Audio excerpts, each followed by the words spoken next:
will do when they arrive at the Sunset Boulevard off-ramp. Now, it's possible that that car may turn off at another point, and the access to his estate could be reached, of course, from Wilshire, or there is another turnoff, as I recall, near Waterford, which would then let him go under the freeway to Church Lane and then up to a Sunset Boulevard. So I think that what we want to see, if you could accommodate us and our viewers, would be that when he gets to Sunset Boulevard, to see what happens next if the car gets that far. Yes, it'll be quite interesting to see what is going to develop here in the next 5 minutes or so. Currently approaching the 405-10 interchange northbound. So you're right near the Santa Monica Freeway, and it looks as though the car is proceeding at, what would you estimate, 40, 45 miles an hour? Yeah, approximately that speed is between 35 and 45 miles an hour, I would estimate. Okay, then from the I-10 interchange up to Sunset Boulevard is only going to be maybe 3 or 4 minutes more. Oh, most definitely. We're just coming up on the interchange at this time into the West LA area, and if indeed someone is in communication with the vehicle, and that is a distinct possibility of getting off at Sunset en route to the Brentwood location, and possibly that could be a termination point. It does look like he's going past the 10 turnoff, doesn't it? Yes, currently at the interchange at this time, and he's continuing northbound on the 405. Okay, now if I'm just making a guess here, he's either going to turn off at Waterford or at Sunset Boulevard. It's possible to go to the next turnoff and then double back to get to Sunset. But yeah, do you, right in front of me. Craig, do you see any blockades on those off-ramps up ahead? Unfortunately, I don't see anything like that. It looks pretty smooth sailing up the 405. I don't believe there is any roadblocks up ahead. Okay, I didn't mean across the freeway. I meant on the off-ramps. Of course, that may be a little bit out of your sight. It'll probably come into your view within the next 60 seconds or so. Yes, the off-ramps are quite blocked. It appears that a good number of people are pulled on the right shoulder and are out of their vehicles watching this procession proceed up the 405 freeway here. It's in this area, it's becoming more prevalent that people are stopped alongside the road and are watching this as it passes them by. What off-ramp are you coming up on now? You should be approaching pretty close to Wilshire Boulevard, aren't you? Coming up on Santa Monica Boulevard at this time. Right. And that off-ramp is not blocked. And the vehicle is still in the far left lane, right, so continuing northbound. Let's mention to our viewers that there are only 3 off-ramps now remaining if he's going to go to that Brentwood estate. There's the one coming up on Wilshire, which you're probably approaching now. That's affirmative, Hal. Okay, and then right after that, probably another 30 to 40 seconds, you'll be at Waterford. We'll see if he turns off on Waterford, but he's in the left lane. Yes, left lane, currently left lane. You can see other traffic there with the vehicle.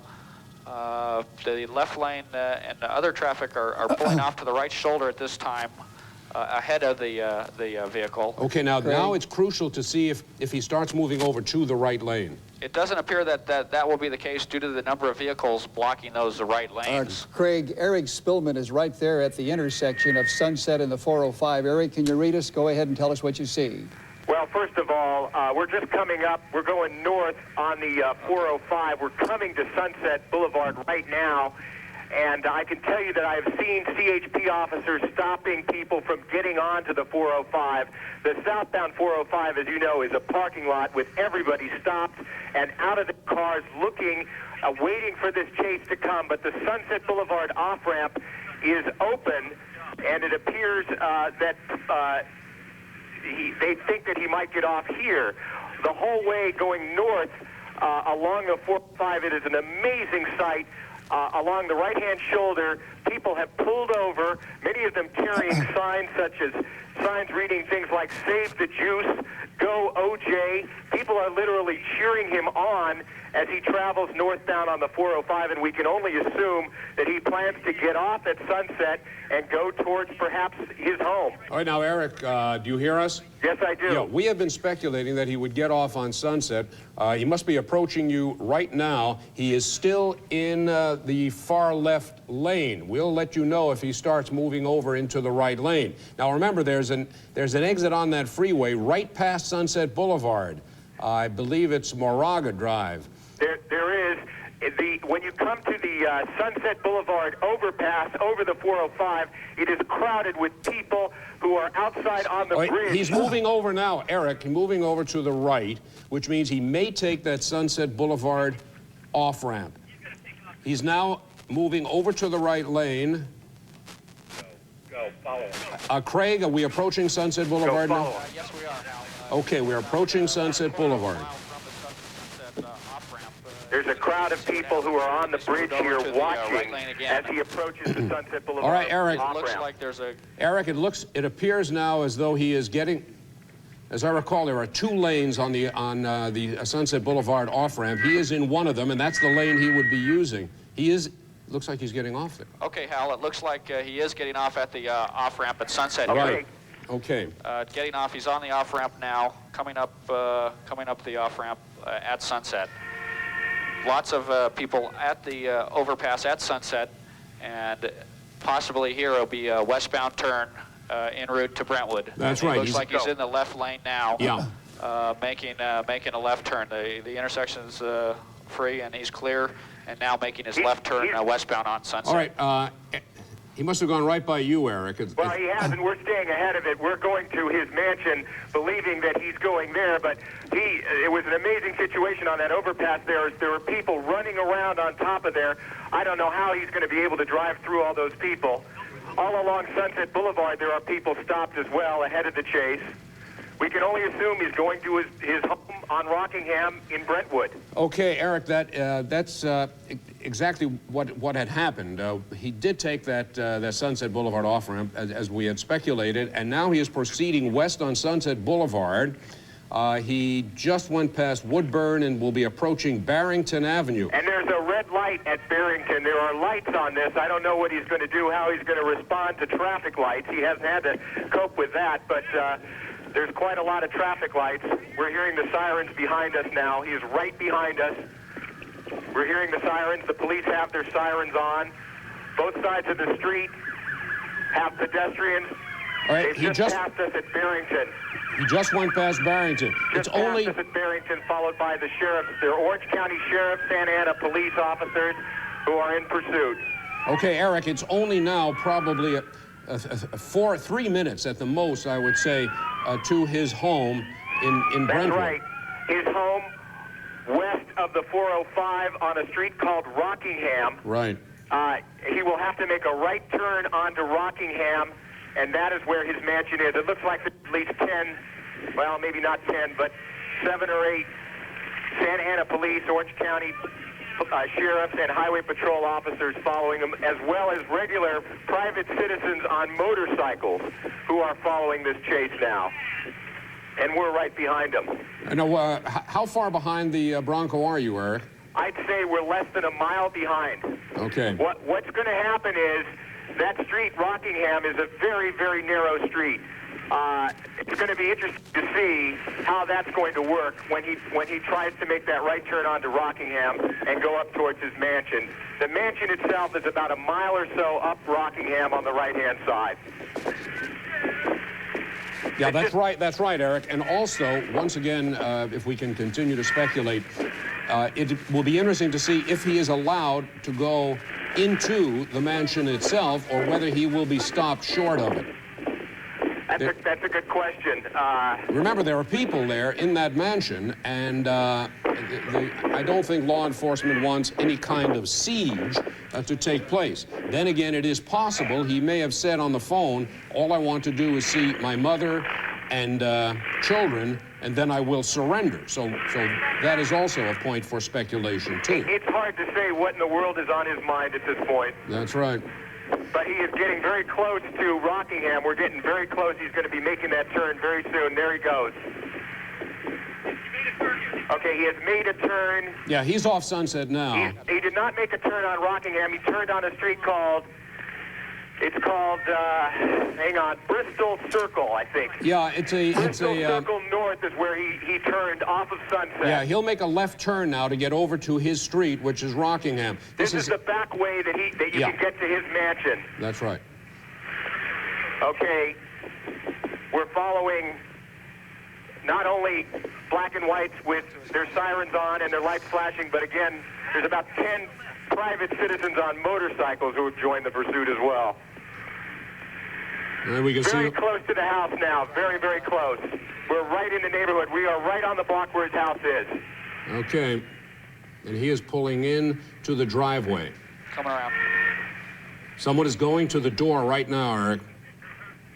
Okay, we're pulling up. Let me tell you what I can see. We've just turned the corner. It's total chaos here. Motorcycles, black and whites, people running around, officers getting out of their cars with their batons, people running, they're keeping our cameras away. They won't let our cameras through. Okay, I can understand that, but we do have an aerial view, Eric.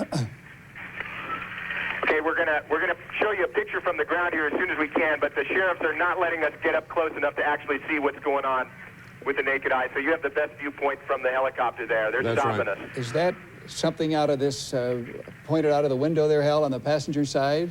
Well, it did, Or is that just the mirror? that might be the mirror. But he's right in the courtyard of his estate. Yeah, and he was evidently not driving, obviously. No. So he would be sitting right over there, possibly on that side.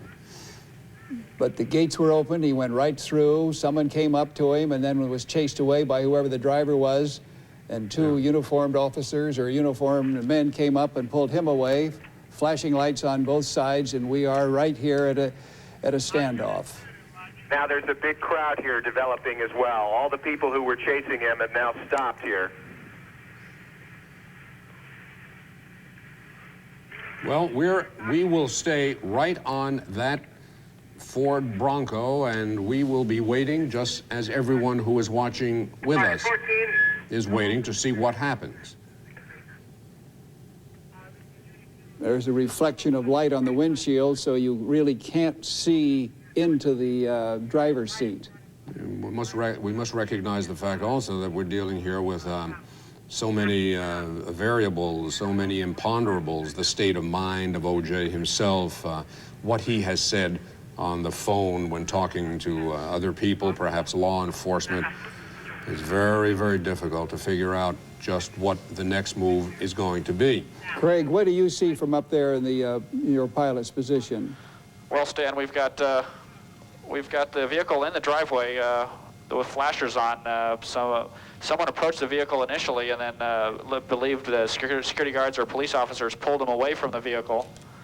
And right now, it's just it's a waiting game, it looks like. Where are the law enforcement officers? Can you see them around? Are they all outside? It looked like they came out of the house, or were in the house and came out of the house and then went back into the house. At this point in time, I do not see too many law enforcement people in and around the vehicle. However, that's not to say they could be close proximity to the house and the vehicle around the grounds. Craig, let me recommend that we stay right on your position there, because I have a feeling that the car didn't just drive in there to sit there, that something is happening right now. I would suspect there's some kind of communication, cellular communication between a cell phone and either the house or law enforcement in that area. Some kind of negotiation must be going on.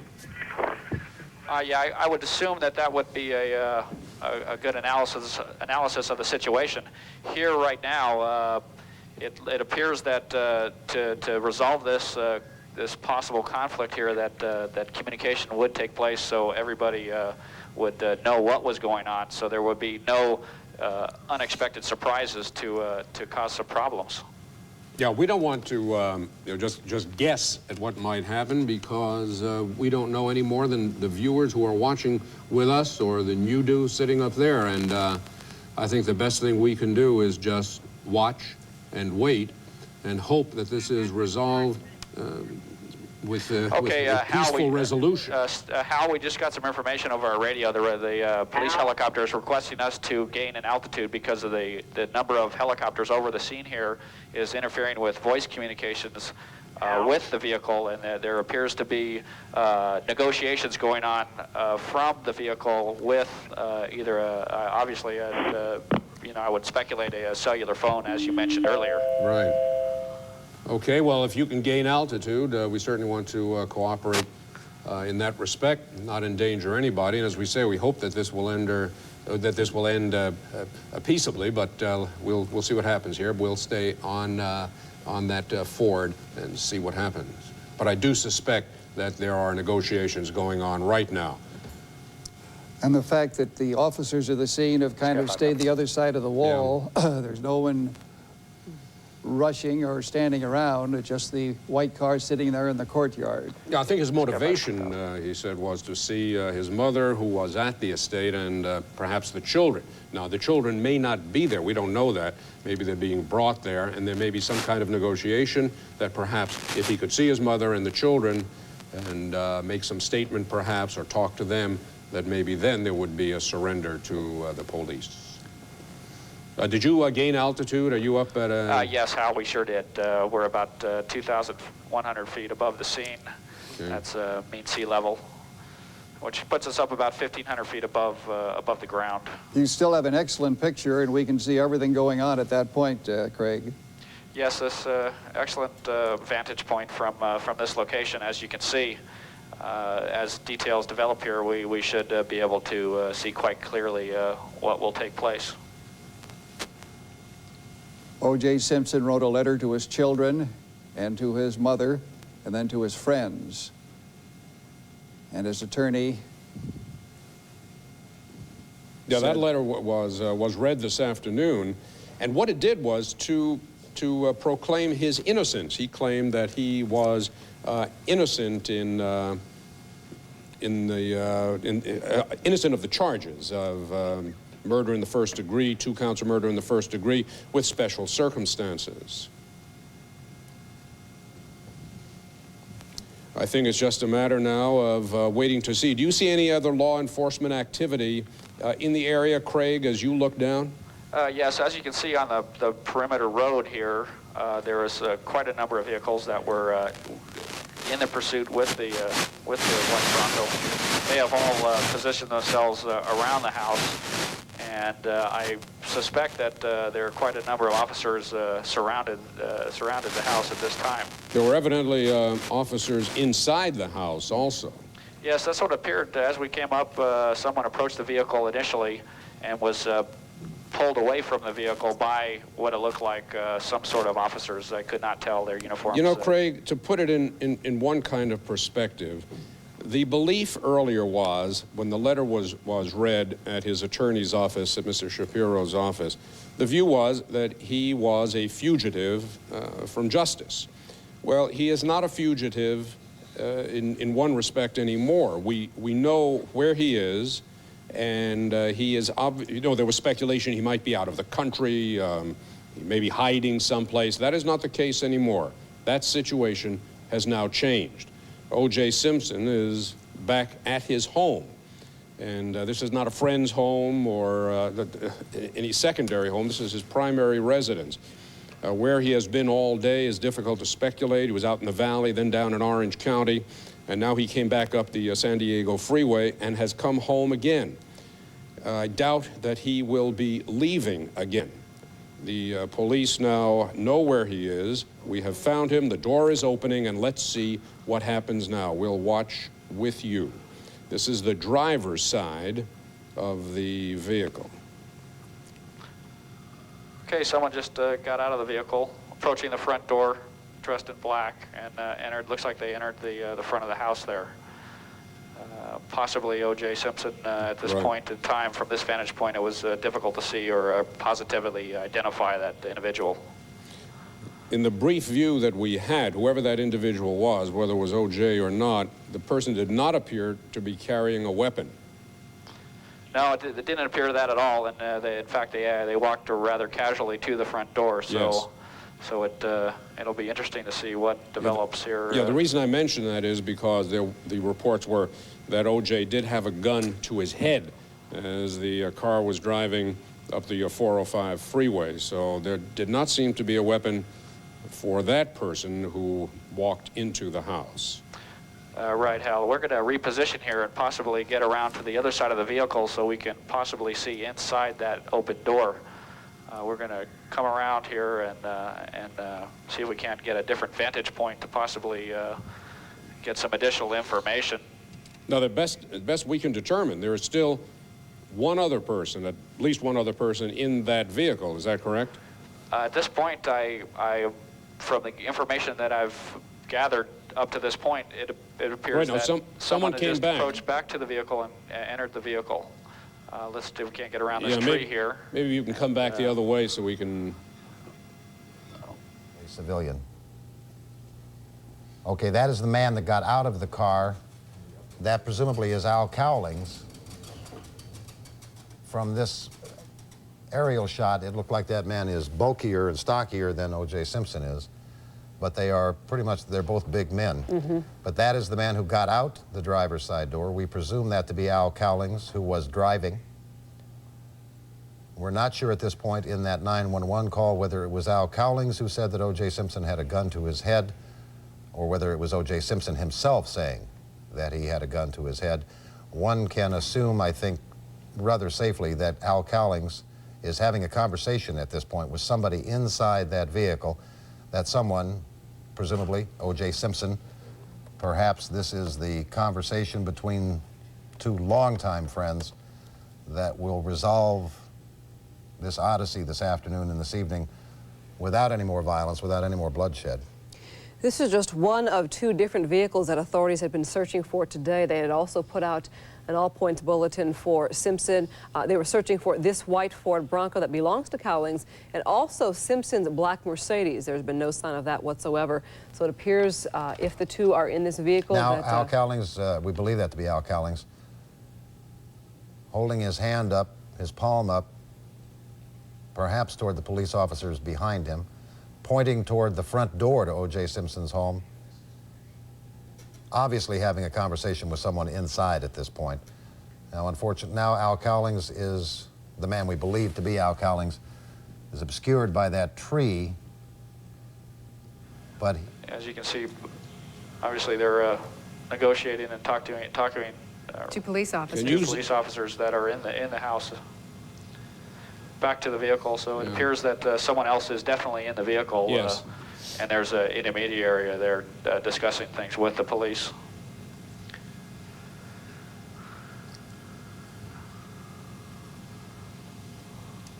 They were gesturing toward something behind, in the back or toward the rear of the property there. Okay, here's I believe a man is pleading to negotiate with people here, the police obviously, and it's obviously very stressful down there from these pictures, as you can see.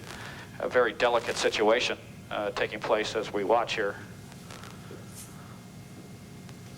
Now, we do know that there was at least one gun in that car.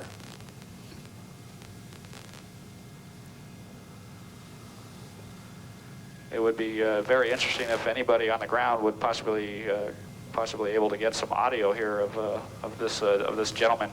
He's quite upset at the moment. Yes. Quite emotional here, which would seem to dictate the stressfulness of the situation, and hopefully this type of situation would not escalate into something a little more dramatic. And both of the officers appear to be calming the individual down and reassuring him that things are safe. Well, there's no doubt, as we mentioned before, that O.J. is in a particularly agitated state of mind. That is, I think, is a truism. Consequently, what goes on from here on is very difficult to ascertain. I would suspect also that his lawyer is going to be involved in these negotiations also. But it does appear, and this once again is just guessing, that O.J. is still in that vehicle and probably on the passenger side. That seems to be a fairly logical deduction, I think, because the person who got out is doing some kind of negotiation or talking rather than dealing with law enforcement and talking to somebody in the car. Most definitely, that's what it appears to be. Hal, Yeah. Eric Spillman now is live on the grounds of the house. Let's switch to him right now. Eric? Well, Stan and Hal, unfortunately, we can't see as well from our vantage point as you can from yours. We are about, I'd say 500 yards away from the driveway where the drama is all taking place. And as you can see, there's a line of black and whites, Highway Patrol, Orange County Sheriffs, and LAPD patrol cars with their lights flashing all the way back down towards Rockingham. And Eric, let me just mention, it looks as though something is going to happen right now. The person in the car just moved toward the entrance of the doorway. And Hal, Stu Nahan just called in and identified the gentleman standing there in the courtyard. It is Al Cowling. Yeah, it is a professional football player and his And best friend. close friend, yes. Played ball at SC with O.J., and he was the man driving the car, and he was also the man with O.J. Simpson at the house in San Fernando Valley. Right. Now, he's backed away from the vehicle, and LAPD inside the house. Just inside I the would think that doorway. what you're going to see is, well, once again, we're speculating, but I would suspect that O.J. is in that vehicle and will probably come out of that vehicle. He didn't come all this way to sit in the car. Everyone at the scene, I know everyone hoping for a peaceful solution to this entire scenario. Jan, he's standing right out in the open. There are two police officers just inside the door. Right. At least two. There may At be least there may two. be lots more. Right? Two that we've seen at this point, yes. And then he had his hands moving in a very emotional manner, what they were saying. Right, it was unclear who he was speaking to, whether he was speaking to law enforcement officials, perhaps, there by the wall, or maybe even neighbors, bystanders who were there. It's hard to tell from this point. But at one point, yes, he was very emotional.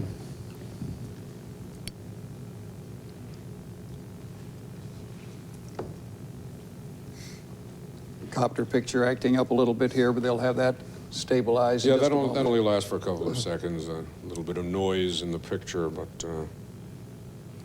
so Al is now going back to the vehicle.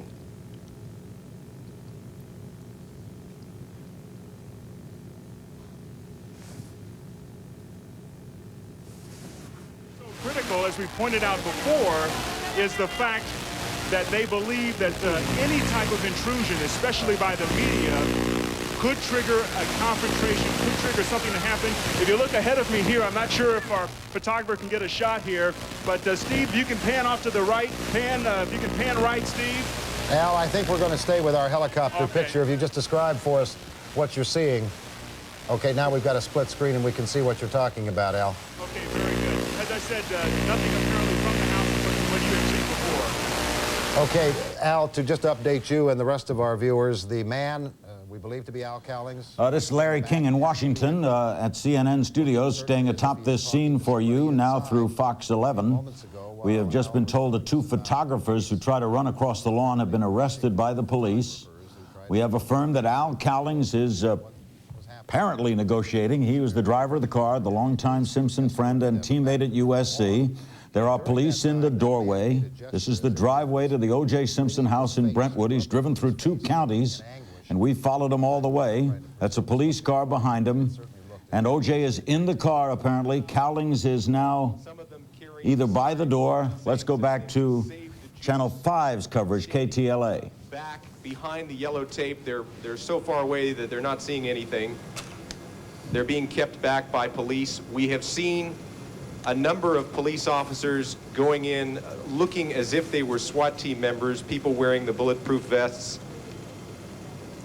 They just sort of arrived here on the scene. Well, what's interesting to us, Eric, and we're looking at it, and you and I both have different perspectives.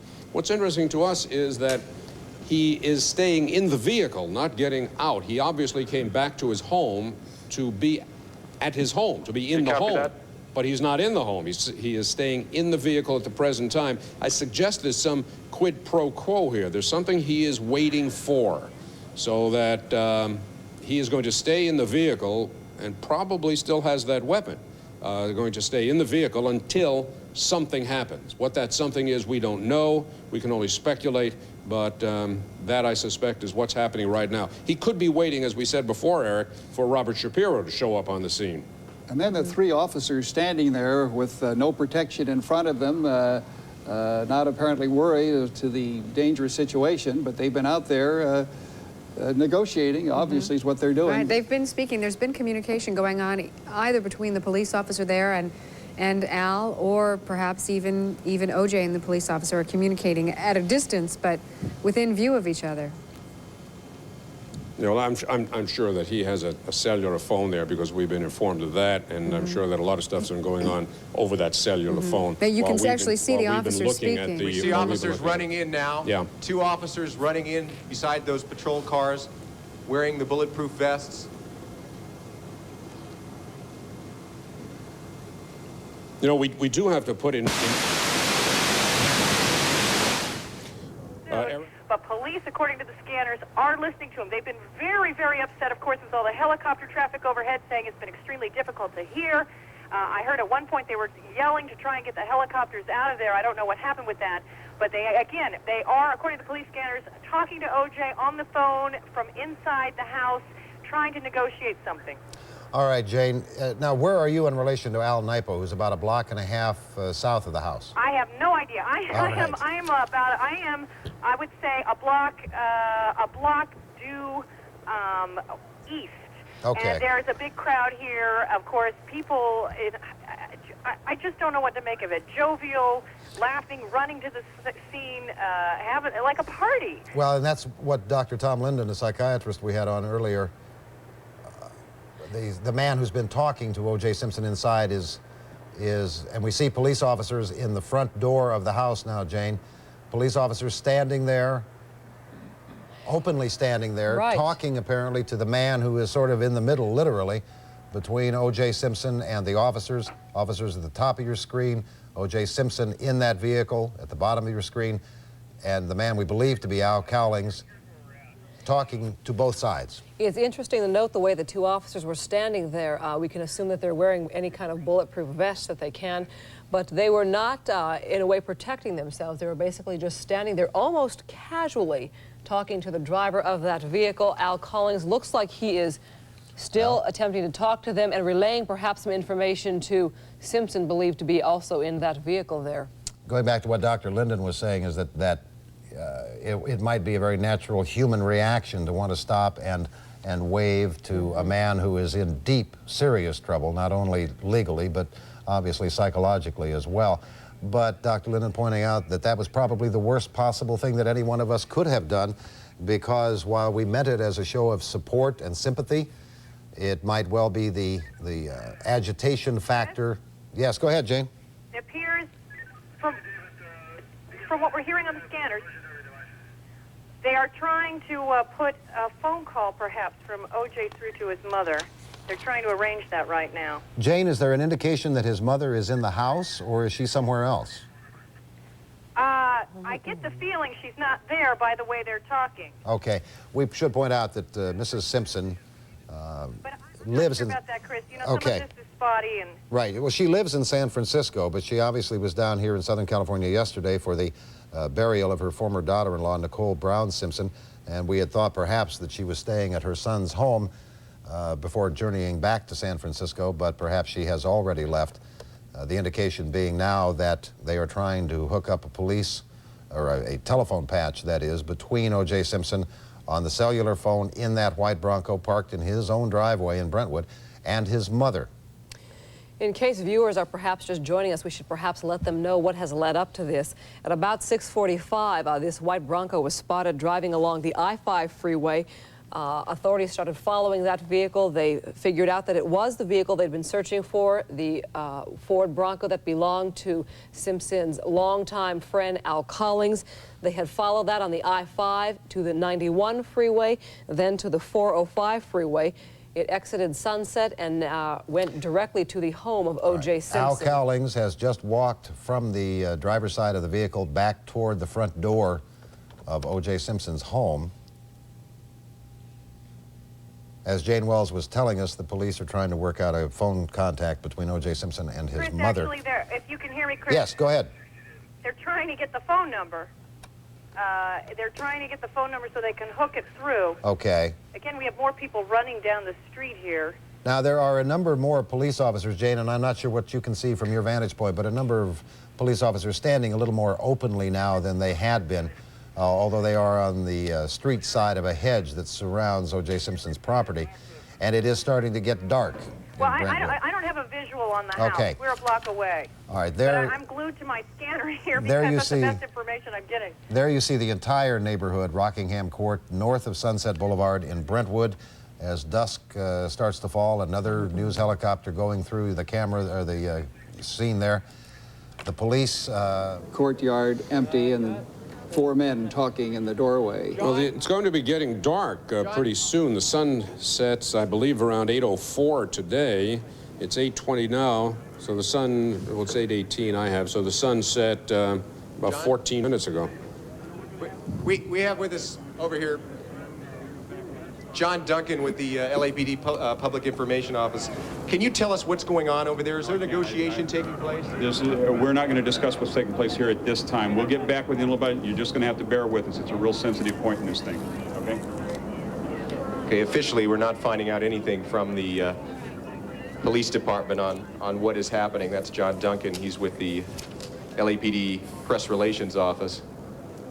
Well, there's clearly negotiation going on, regardless of what he said or not. They're not just sitting there looking at each other, I can guarantee you that. They're having And I think that what's happening is there are negotiations going on both at the house, at the doorway to the house, and via cellular telephone. And those negotiations that are not going on over telephone seem to be with O.J.'s friend Al, who is acting as kind of a courier of information between the vehicle and officers in the house. And he's just approached the car again.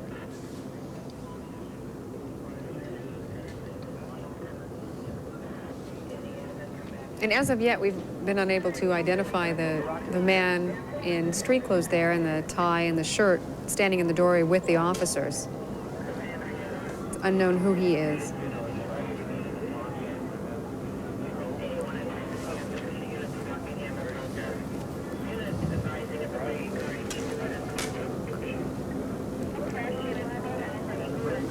There's a crowd of people here who are yelling, "Juice, juice, juice."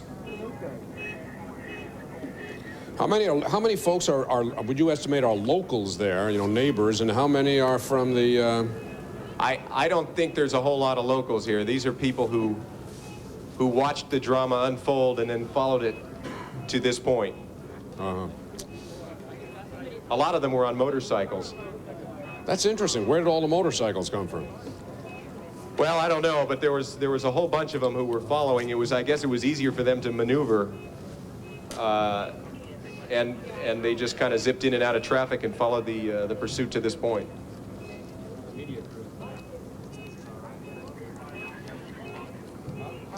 Interesting that the flashing lights have not been turned off. They've been on since the time the car arrived at the house. Craig, up in the copter, how is the light situation? Is darkness setting in? The house where Simpson and Cowlings were, and both men were gone. And that resulted in an all-points bulletin being issued all over Southern California, and for that matter, all over the country. Robert Shapiro, his attorney, said that at the time, O.J. Simpson had about $60 on him, that he was going to be able to take that much to jail with him. This, because it's a special circumstance death penalty potential case, there probably would not be any bail allowed for O.J. Simpson, although the law specifically does not preclude bail in a capital case. It is almost never, if ever, in anybody's memory, granted. although I suppose that Robert Shapiro could have made arguments in terms of the amount of bail, and we'll keep him under armed guard and with an electronic bracelet and that sort of thing, but that all becomes moot now while we wait for the hopefully peaceful end of this part of the O.J. Simpson drama. Yes, Jane, go. Is Al Cowlings still, you can see, I can't. Is he still in the car as he left the car? He is still at the car. He is at the car, Jane. He has been out of the car for about 20 minutes now, but he is most of the time stationed at, the driver's side. The door is open, and he is standing between that open door and the driver's seat talking to O.J. Simpson inside.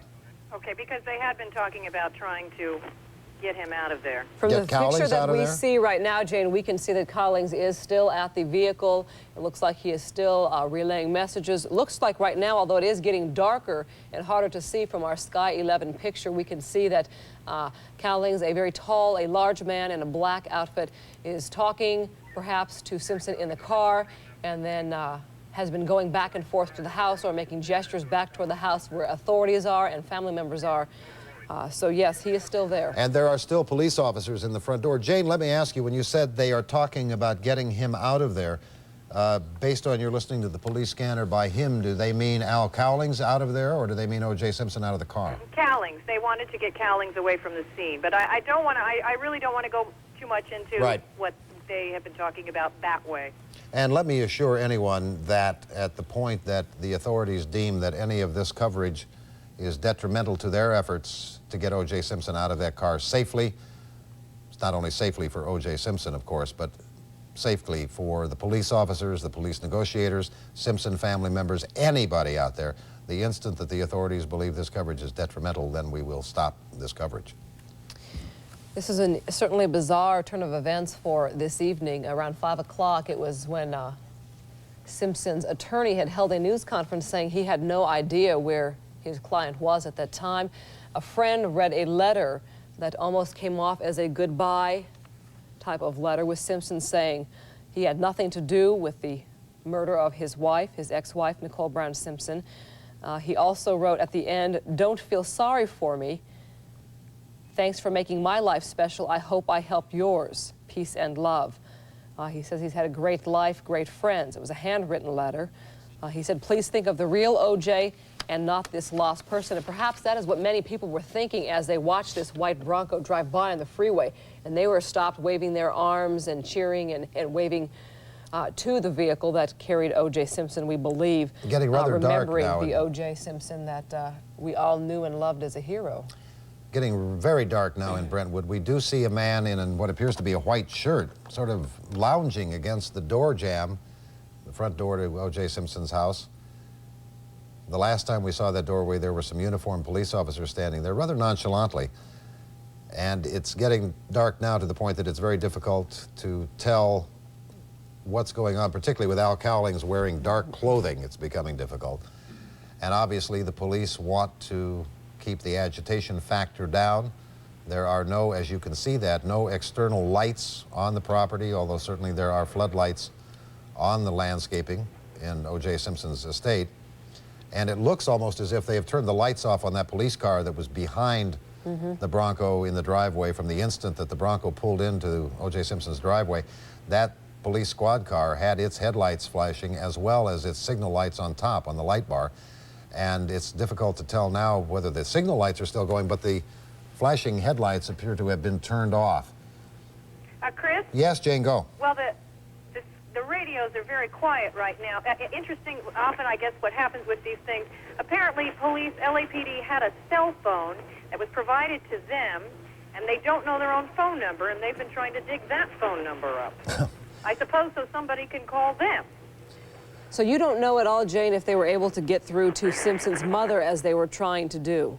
No, I haven't heard that yet on the scanner. Naturally, Jane, now that I mentioned that it appeared that the headlights on the car had been turned off on the police car, we see that at least the left front headlight is still flashing, as it was from the time that the car pulled in, but just at the left front. It appears that the right front has either burned out or is somehow off, and the light bar is not flashing.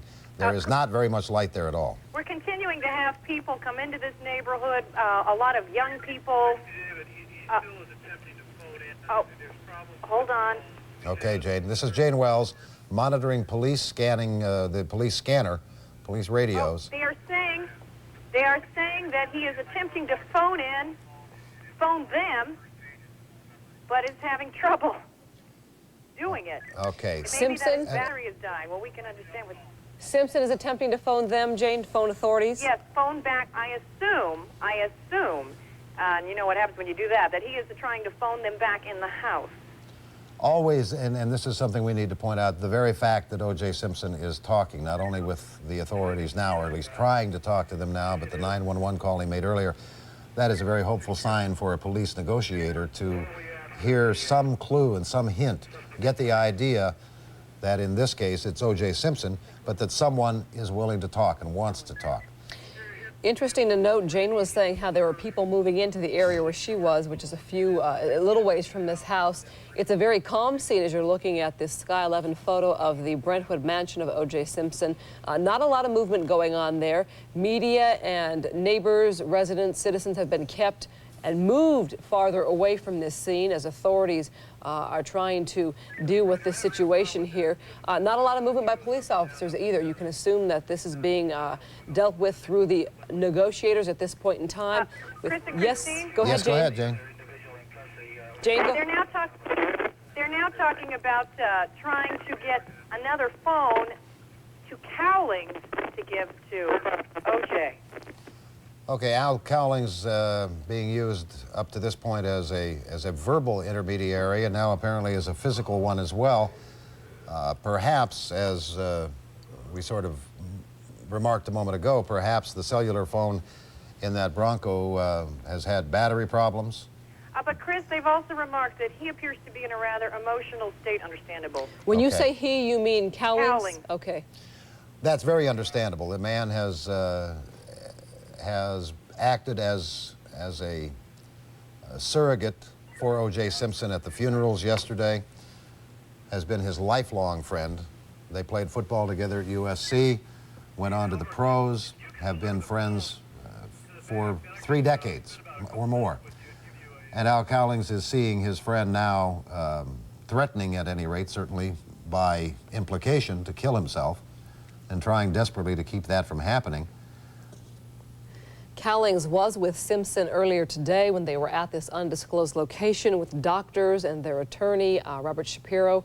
When this surrender was supposed to take place, where Simpson was supposed to turn himself in to authorities, what had happened is that surrender did not take place, so police decided we will come to the house, we will pick up Simpson ourselves.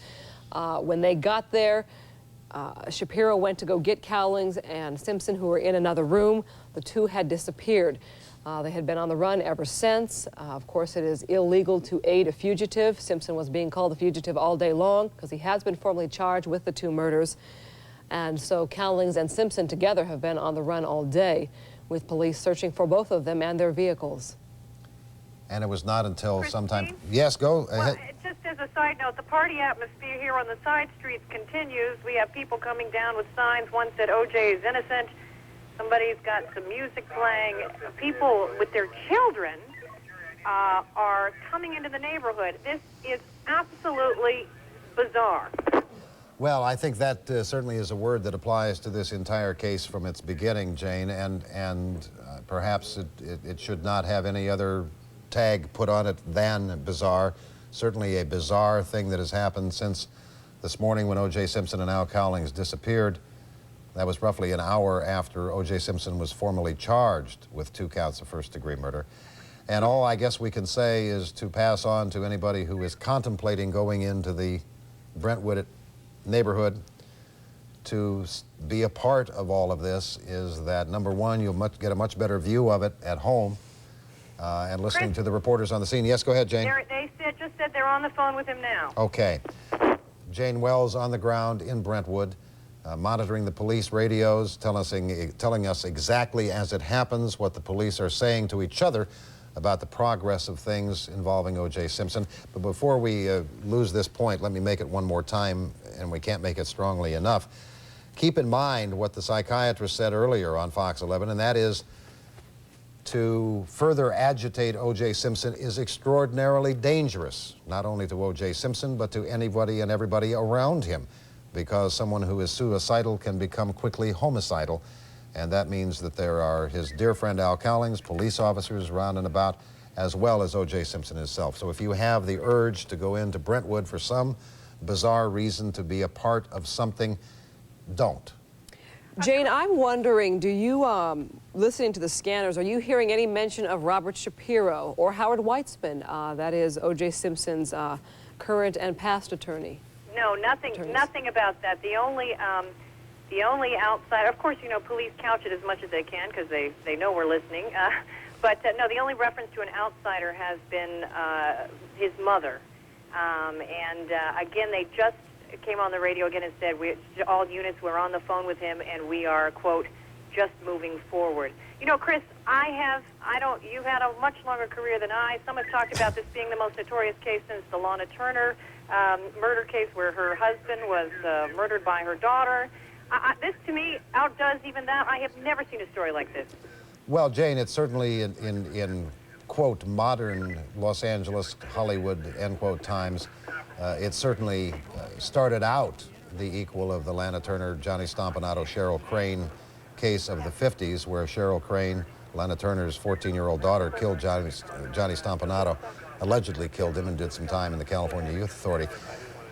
And it certainly rivals the Fatty Arbuckle case and William Desmond Taylor and so on, the notorious cases of Hollywood. But there certainly is no case, not only in Los Angeles, that I can remember or have ever read about, but anywhere in the world that has had this end to it, to the point that we are right now, to have a worldwide celebrity named as a murder suspect flee and then turn around and some hours later come back to his own home in a party atmosphere, as distasteful as that may sound, along the freeways of Southern California, and a party atmosphere that you've talked about in his own neighborhood, as well-meaning as those people might be. Nonetheless, it's distasteful, and it is party-like.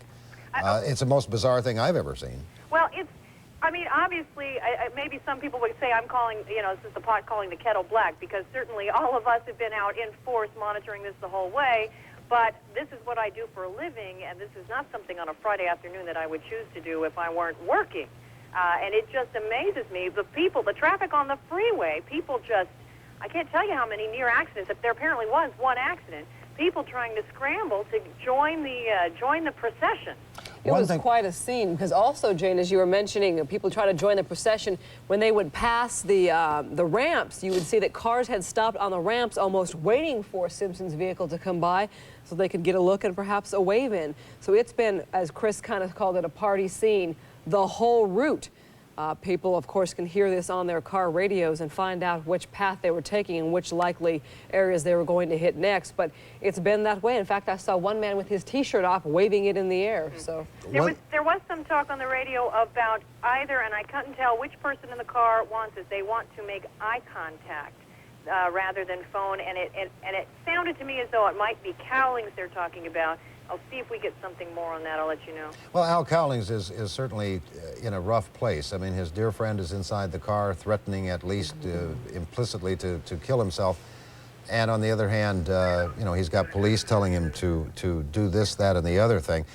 One thing we should make note of, too, is that at this point, there is no hurry on anybody's part. There's no need to hurry any of this. The police have the situation under control. They have the vehicle stopped. No one outside O.J. Simpson and the police in the immediate area. Yes, Jane, go ahead. Go ahead, Jane. Hold on just a second. Okay. They say he wants to make a phone call to his mother. Okay. And then he is considering coming out. They say this is a very slow process, and they are not rushing him. That's what we were just saying, Jane, that there is no hurry. I mean, the negotiator is trained to do this for hours. The police are used to long hours of just standing around and waiting. And when you consider what the stakes are, the waiting is well worth it. Even listening to the officer, the negotiator on the radio, even listening to him, he's got the calm cadence down to his voice as he passes the information along. Very low key.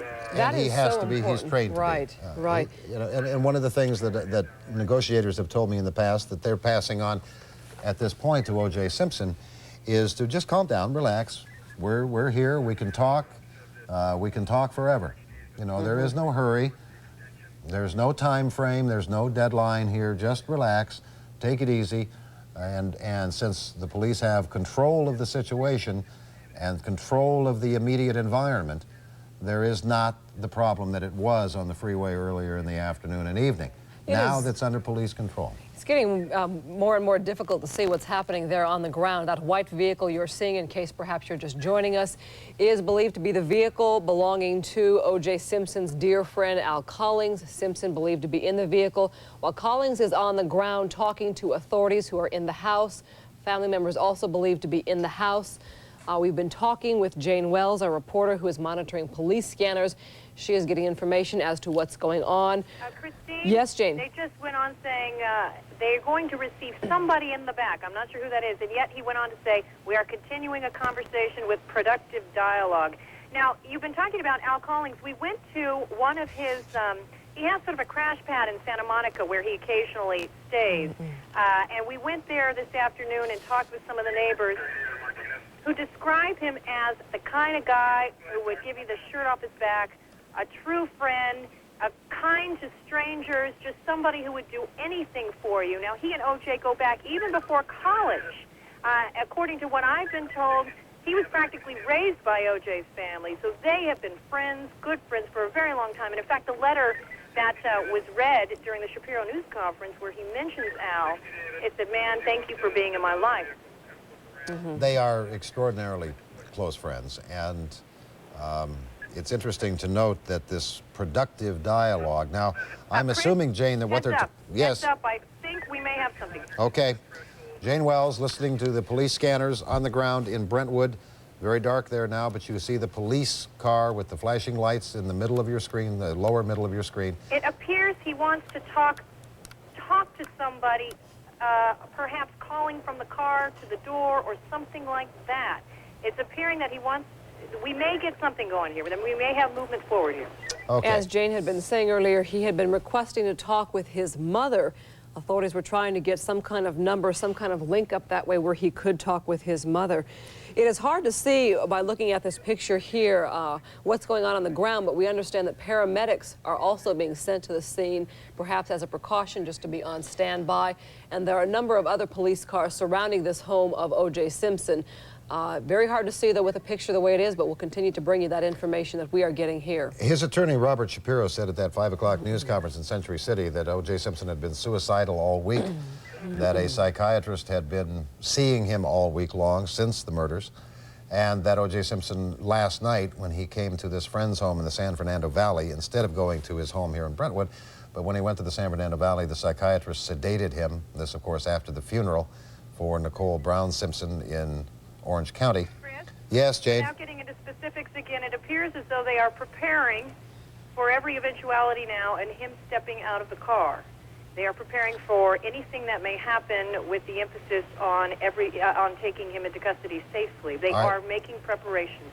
Jane, by that, do you mean that they are expecting him to get out of the car, and then the case is what happens then? Exactly. They are not planning to make a move on him. Okay. That certainly fits in with the standard negotiating situation of just let it diffuse itself if it can be diffused. Jane, are you hearing at all where Al Collins might be? Because we have not been able to see him since it's gotten so dark. He was by the vehicle, the white Ford Bronco, and he was moving back and forth to the house, mostly remaining by the vehicle. Are you hearing about his presence at all? No, he may. The only thing I can again assume is that he may be the individual they were talking about, having him come around the back, and perhaps that's the person O.J. wants to talk to voice to voice. But again, that is purely speculation on my part. I do not have a visual at all, merely what I'm hearing off the radio. Okay, just to orient you, if you're looking at your television screen and wondering if something's going bad with it, don't. It's not. It's dark in Brentwood. What you see in the upper middle of your screen is the front part of O.J. Simpson's home in Brentwood. Toward the middle of the screen, that white blob is the Ford Bronco, in which O.J. Simpson has been sitting now in his own driveway for the better part of an hour. And at last report from Jane Wells on the ground, listening to police radios, they are prepared to have him come out. He perhaps is giving some indication he's going to get out of the car. At that point, of course, the police are prepared for any eventuality, whether it would be a surrender, perhaps a fight, whatever. But they are prepared to take him into custody. We have some new information that about what's happening at the scene. We understand Simpson's attorney, Robert Shapiro, has arrived at Simpson's home. Shapiro was hired on earlier this week. He is the second attorney for Simpson. He is the one who held the news conference at about 5 o'clock tonight, saying he did not know where Simpson was, that he had disappeared. And he made a plea for O.J. Simpson to please turn himself in for the sake of his family, the sake of his children, to please give himself up to any authorities he might come across. There's a rather dramatic wide shot of the Brentwood area. You can see that dark area. Now it's zoomed in past down on to the cars on the street, but that rather dark area in the middle of all of the lights is the area around O.J. Simpson's house, which is dark. It may well be, Christine, that the reference that Jane Wells was telling us a moment ago about the police negotiator saying something about somebody around the back may well be a reference to Robert Shapiro coming to the back part of the entrance to the O.J. Simpson estate in Brentwood to come and talk to him. Shapiro said at that news conference that he still considers himself to be O.J. Simpson's attorney. He, as Christine said, put out a fervent plea for O.J. Simpson to give himself up. And we now have the report that Robert Shapiro has arrived at O.J. Simpson's estate in Brentwood. You recall that on Wednesday of this week, Howard Weitzman abruptly left the case. He has been O.J. Simpson's attorney for a long time, and as a matter of fact, represented Simpson back in 1989 when Simpson was arrested for what turned out to be a misdemeanor spousal battery charge, a much controversial charge now in light of what has happened this week.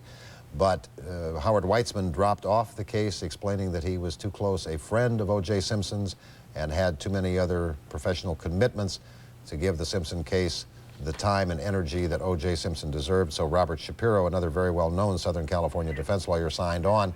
That was on Wednesday. Now we have the word that Robert Shapiro has arrived on the scene, certainly to lend all his energies to talking O.J. Simpson out of that car. Chris, the radio is very silent now. One can only, again, speculate that they are talking on cell phones now, and then they will again come on the radio perhaps when they have something to report to the other officers on scene. May well be that the negotiator is telling O.J. Simpson that Robert Shapiro is here, and perhaps having some update on the conversation that O.J. Simpson wants to have with his mother. Shapiro is a well-known celebrity attorney here in Los Angeles. He has represented Marlon Brando's son Christian in a murder case. He's represented Dodger Darryl Strawberry, Vince Coleman. Tina Sinatra in the stalking case involving James Ferrantino. He took the case on, as you mentioned, Chris, earlier this week on Wednesday and basically proclaimed Simpson's innocence, saying that Simpson was home at the time that the murders took place, although the time was not exactly known specifically. He also negotiated this plan for Simpson to turn himself in when and if authorities were ready to press some charges. So he admitted today that he was devastated by what had happened, that it was the worst day of his professional career, that he had no idea that Simpson would run like he did. They said they were concerned about suicide and had been all week, but the last thing that occurred to any of them was that O.J. Simpson would run. Right, the plan was that they would be at this undisclosed location. Authorities gave a call to Shapiro this morning at about 8 a.m. and said, we are going to be filing charges that Simpson needs to surrender to authorities. They set the time for 11 o'clock this afternoon. That did not happen. They reset the time for 11:45. That did not happen again. Finally, at noon, LAPD said, we are coming to your location. We will pick up Mr. Simpson. He's considered a fugitive. Mr. Shapiro said they did not pass that information specifically on to Simpson. He had been at the house with some doctors. He had been sedated. He had been with some of his closest friends at his house. When the police car pulled up, Shapiro and others went to the room where Simpson and his friend Collings were. They went to the room and those two were gone. They had disappeared. So this would be the first that Shapiro, we believe, might have talked to or might see his client, O.J. Simpson. At 5 o'clock this afternoon. Having a conversation with them, and they went down to get Mr. Simpson, and he was gone. And Robert Shapiro said he was surprised by the whole event. And that, of course, when the next chapter began, and he disappeared, and the search for him started, ending up in the pursuit across town through Orange County, Cerritos, Bellflower, Torrance, by the airport, up the 405 freeway, off at Sunset, and here to his home on Rockingham Avenue in Brentwood. Stan, you know, I think what we should do is that letter that O.J. Simpson wrote to his friend, Mr. Kardashian, was a very poignant and a very emotional letter and gives us an insight into O.J. Simpson's thinking as virtually as a matter of just a few hours ago. And I think if we can stay on this picture, we will play the audio for you, because remember, this was done this afternoon. Many people were at work, they were not home yet. And we've been talking about the letter, so why don't we play the audio? You will hear his very good friend read the letter that was sent to him by O.J. Simpson. This is the letter that was read about 5 o'clock this afternoon before O.J. Simpson was found in Orange County. So let's stay on the picture for any developments, and here is that letter. To whom it may concern. First, everyone understand I had nothing to do with Nicole's murder. I loved her, always have, and always will. If we had a problem, it's because I loved her so much. Recently, we came to the understanding that for now, we were not right for each other, at least for now. Despite our love, we were different, and that's why we mutually agreed to go our separate ways. It was tough splitting for a second time, but we both knew it was for the best. Inside, I had no doubt that in the future we would be close friends or more. Unlike what has been written in the press, Nicole and I had a great relationship for most of our lives together. Like all long-term relationships, we had a few downs and ups. I took the heat New Year's 1989. This is Larry King in Washington, staying atop this scene, now night in Brentwood. We understand something is breaking. Let's go to our other affiliate, KTTV Channel 11. That is a police vehicle that is there, and there is also another police vehicle at the other gate, and an unmarked unit as well. What about the crowd there, Al? Has that grown much? You broke up a little bit. Your question again? The crowd, neighbors, residents coming out, looking loose?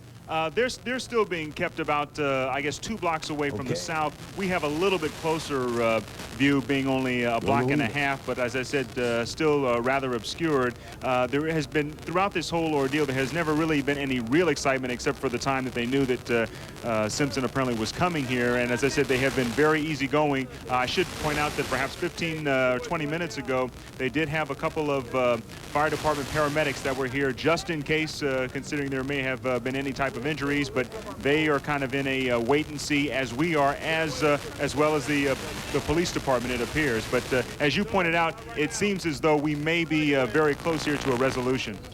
It is to be hoped, but as we've said earlier, Al, at this point, of course, there is no hurry. Okay, we have some new information here. Well, basically, it's just talking about the pursuit. Well, now it says he has been arrested in his driveway. Now, this is off the Associated Press, City News Service wire, that says that O.J. Simpson has been arrested in his driveway. We repeat, that is off the City News Service wire. We have no confirmation of that. It's very difficult to see from the helicopter any further shots in the driveway, any further views in the driveway. And Al Naipo and Jane Wells are down the street. Let's go to Jane to see if she's hearing anything. She's been monitoring the police scanner. Jane, are you hearing anything at all about an arrest? No, it has been completely silent, so it could very well be that that is exactly what's happening. All right, we're hearing now, Jane, that police and perhaps O.J. Simpson are walking. Whether they're walking toward the house or down the driveway, we can't tell. But certainly if O.J. Simpson has surrendered, he will be handcuffed, taken into custody. Certainly will be then taken to jail, but we have no confirmation. Al? This is Al Nipo. Yes, Al. Yes, I was just going to make a mention here. There seems to be some activity here coming off the Ashford Gate. We've noticed now that another 10 or so LAPD officers have gone to that location and gone inside, walking very slowly. It doesn't appear as though that they are in any type of defensive posture mode anymore. It's seemingly that it appears as though things are coming to a close right here. I cannot actually see any suspect or OJ from my vantage point here. We've just been told that the people in the Fox helicopter, even though they are shooting the pictures that you see now, can, with the naked eye, see a little bit better than the camera can. And they say that O.J. Simpson has been taken out of that Bronco and put into the police car that, if you'll recall, when it was a little bit lighter, you saw parked right behind the Bronco in the driveway at O.J. Simpson's home in Brentwood. So it appears that this has, knock on wood, hopefully over, that O.J. Simpson has surrendered. We have no absolute confirmation of that, but there are the visual reports that he We have been staying atop this scene with you all day and all night, as we always do at CNN, and we have now received a report from Craig Lamont on the scene, our CNN journalist on the scene, that O.J. Simpson has surrendered to police. Of course, the question will be, where did he get that?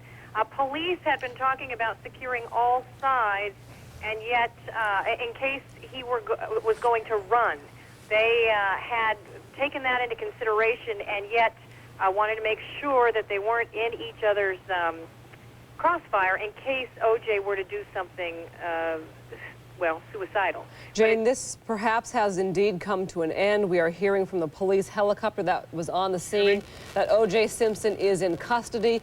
Our Sky 11 helicopter is flying overhead as well, and it says that a man in the vehicle, believed to be Simpson, has turned himself in, has left his vehicle and was taken to the police car behind his own vehicle, which is at the home, his Brentwood home. So while it may be very difficult to see right now, we are getting a couple of different reports that are Christine, saying can that... you hear us? Yes, Al, go ahead. Yeah, I was going to say that is apparently what appears to be the case right now. We've seen that some of those SWAT officers and other officers with their rifles seemingly are coming into a stand-down position right now. And of course, that would mean that any type of threat would be over. We are still being kept about a block and a half away, but you can certainly sense here and see among the LAPD officers that they seemingly are kind of in a stand-down mode. As I said, slowly now walking into that area, checking out the grounds of O.J. Simpson's estate. That would be a sign that there has been a change in things if police are moving around, if they are moving about freely, because before they were staying back with the negotiator trying to negotiate a surrender from O.J. Simpson, believed to be in that vehicle at his Brentwood home. So, Al, if you are seeing that kind of movement, that would be a further indication that Simpson is in custody. We can also see Christine looking rather carefully at this point in that driveway. That is the driveway into O.J. Simpson's property, that there are a number of people just standing. The ones most easily seen, of course, are the ones in the white or Cut light them down shirts. when you... Standing in the driveway. This is Larry King in Washington. We have Greg Lamont on the phone with us. Greg, can you now confirm that O.J. Simpson is arrested? Yes, sir. He is in custody over a very, what seemed like long, dramatic moments. I was fortunate enough to be listening to a very sophisticated police scanner via a local radio station. I was listening to the police officers talking back and forth with one another. Apparently, when the car first pulled up, there was negotiations going on. As you know, the driver got out of the car and was taken into the house. And apparently, all O.J. Simpson wanted to do was to go inside of the house and either, one, speak with his mother directly, who we believe is there, or at least make a phone call to her and talk to her on the telephone. They said that would be fine with them, but he could not come out of the car with the revolver that he had in his hand. It was described by the police officers as a blue steel revolver that had about a 6-inch barrel on it. He kept that gun in his hand for quite some time, and in fact started to lean out of the door with it in his hand, and then leaned back inside the car. Then he moved up to the front seat, sat there for a few minutes, and then for some reason, I guess he had some photographs, some picture frames, as we were listening to the police scanners saying he's got a picture frame in his left hand, now he's got a picture frame in his right hand, now he is starting to exit the car. There was a moment of silence, and then all of a sudden the officer said, "We have a code 4, which means they have their man in custody." This all happened just moments ago. It's been a very dramatic and topsy-turvy day, and it's certainly been an emotional one. Unbelievable, Greg. Did you hear Simpson speak at all? No, I did not. I was not scanning, this scanner was not scanning anything that he was saying. It was only scanning what the police officers were saying. I can tell you that the police officers had put themselves in a position around the mansion that they were afraid that Simpson might try to jump out and run in any direction, and they had themselves tactically set up to be able to deal with any kind of situation. In fact, we're told that if Simpson jumps out of the car and starts running, like in one officer's direction, for instance, they were told to take him out, in essence. Cowlings apparently was the mediator, right? He was initially, and at some point in time they took him inside the home. Now it's going to be interesting to see what explanation he will have for all of this. Obviously, it seems that Simpson, I can't say obviously, but it seems that Simpson did have a revolver of some sort, and whether he was forced to get into the car and be the driver is unclear at this time, but it was clear that Simpson was sitting in the rear of the seat for most of the duration of this chase and now the end of this situation. Craig, where is O.J. Simpson now? That I cannot tell you. I'm about a block away, and I have no monitors, but I can only assume he's inside the home. They did agree to allow him to speak with his mother, but there's one question that has been resolved here, and that is certainly that he is in police custody and unharmed, apparently. What a day. What a day. Greg, thank you for terrific reporting all day long. Thank you. Thanks to all of our people associated with our affiliates in Los Angeles at Channels 5 and 11, to Greg Lamont and the rest of the journalists who covered this all day long, and to our aerial views that carried us with Al Cowlings and O.J. Simpson through 2 counties, through his home, and finally to arrest tonight in Los Angeles. This is Larry King in Washington. We thank you very much for being with us, and let's now go to Lyndon Souls in Atlanta. Lyndon? Larry, I don't think there are quite enough adjectives or superlatives to describe the mix of emotions and the roller coaster of emotions that we've been witnessing over the past 2.5 hours as we've been following the latest developments in the police manhunt for O.J. Simpson. As you mentioned, the police chase took place over 60 miles of California interstates. Apparently, the police pursuit was triggered by a cellular telephone call that had been made inside Al Cowlings' '93 white Ford Bronco, which became a very identifiable moving landmark, if you like, along those interstates, along most of that chase. As it passed under each successive overpass, more and more people gathered by the roadside with signs supportive of O.J. Simpson, asking him to turn himself in. On local radio stations in Los Angeles, former associates, coaches, and associate players pleading for O.J. Simpson to turn himself in to authorities. That had been arranged earlier in the morning, about 8:30 this morning, Pacific time. His lawyer, Robert Shapiro, received a telephone call from authorities saying that they were coming. They were coming to make an arrest. We're going now live to CNN's Robert Vito. Bob, what can you tell us?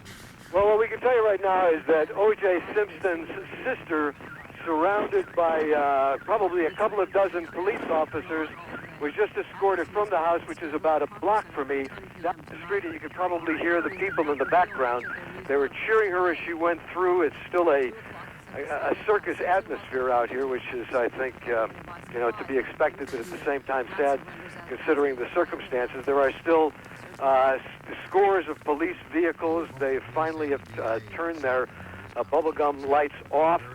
Things, I think, will be returning to normal here shortly, but people are just standing around. I guess maybe as I look around, maybe 300, 400, 500 people, some waving signs, "We support you, O.J., we love you, O.J., we're with you, O.J."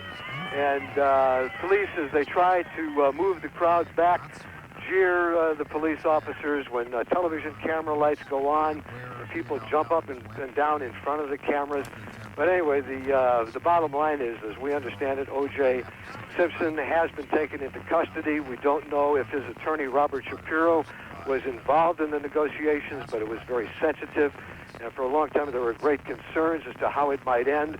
But at this hour, it's ended very peacefully. Where they were. All right, Bob, can you tell if they've given any indication when they're going to be escorting O.J. off the property? My understanding is, and we don't know for sure, but just talking to some police officers at the scene, it could happen very soon. And what we're told is that he probably as was scheduled earlier today, will be taken to police headquarters in downtown Los Angeles. But we don't know that for sure. That's just what some of the police officers are saying the scenario will be. All right, Bob, there may be a development on the scene in a couple of moments. We'll be joining KCOP in a couple of seconds. Is there any indication as to whether charges will be laid against Al Cowley? Don't know yet. That's a very cloudy picture as to, what his involvement may or may not have been, and exactly what happened. And at this point in time, we couldn't even speculate. We just don't know. Well, as the drama continued on the California interstates, there was a lot of concern about the safety of O.J. Simpson because reports were coming in that he was holding a gun to his head at that time. We're going to KCOP, CNN affiliate in Los Angeles, and picking up their coverage. Wrap up this scene. We know that there will be a news conference coming up around 10 o'clock tonight when we will get all the details of exactly how this surrender happened. We believe that O.J. was able to talk to his son, who was here, his grown son, Josh, and possibly that played a part in him actually surrendering. As far as any, there's an ambulance down there. As far as we know, it is not needed at this point. Police are still pushing. There is a huge crowd here, literally hundreds of people. In fact, you can see a man over here now being arrested for crossing over this police line. You can see the handcuffs being put on him right now. Police are going to have to do something up here about crowd control. And let's come back over. Let's take a look back here through this crowd now. If you can see, there are people all the way up Rockingham, as far up as we can see anyway. A lot of people who came by here actually. Tell me, ma'am, where did you come from to come here tonight? Santa Clarita? Canyon Country. Here, step out here just a little bit for me. Why did you come up? What is your name, first of all? Gail. Gail? What's your last name? Bedford. And why did you come up here today? Basically, just to see what was going on, and we posted signs on the gate, and we support OJ. I don't think he killed his wife. Okay. Basically, what he said from the letter, he said he didn't do it, so I believe that. Okay, thank you very much. Certainly, O.J. Simpson has a lot of fans here, and he's getting a lot of support here. We'll be standing by live. We'll be coming back as soon as they let us get a little closer. We will be able to maybe tell you a little more about what happened once we get past the police line. Let's throw it back to the studio. This is Lyndon Souls back at CNN Center in Atlanta. As the situation is obviously under control now, O.J. Simpson is in police custody. So the media crews mopping up here to do, cleaning up the scene. Obviously, everything is over. There is no more threat, but they are still holding the line here about a block and a half to the north and another perhaps 2 blocks to the south. One of the reasons being is that the streets here, Rockingham, Ashford, and the other surrounding streets are quite literally blocked with police vehicles, and that's one of the reasons why at this point right now they're not allowing us down or any of members of residents and so forth at this point right now. So right now we noticed that all of the police vehicles that have been here, some half dozen to a dozen or more, are trying now to join in with that motorcade. Of course, as O.J. Simpson leaves the area, the detectives and other officers assigned to this area, at least half of them, are also trying to exit right now. Al, we have a report from AP that says that O.J. Simpson was chased down and captured in his driveway. We obviously, because of the darkness from Sky 11, despite the camera in Sky 11, could not see that. Have you heard anything about him being chased down the driveway and We captured? don't have any confirmed reports that he was actually chased down, but what I can tell you is that just moments right before his apparent capture or apprehension, we did notice about a half dozen police officers that had rushed into that area where the car was.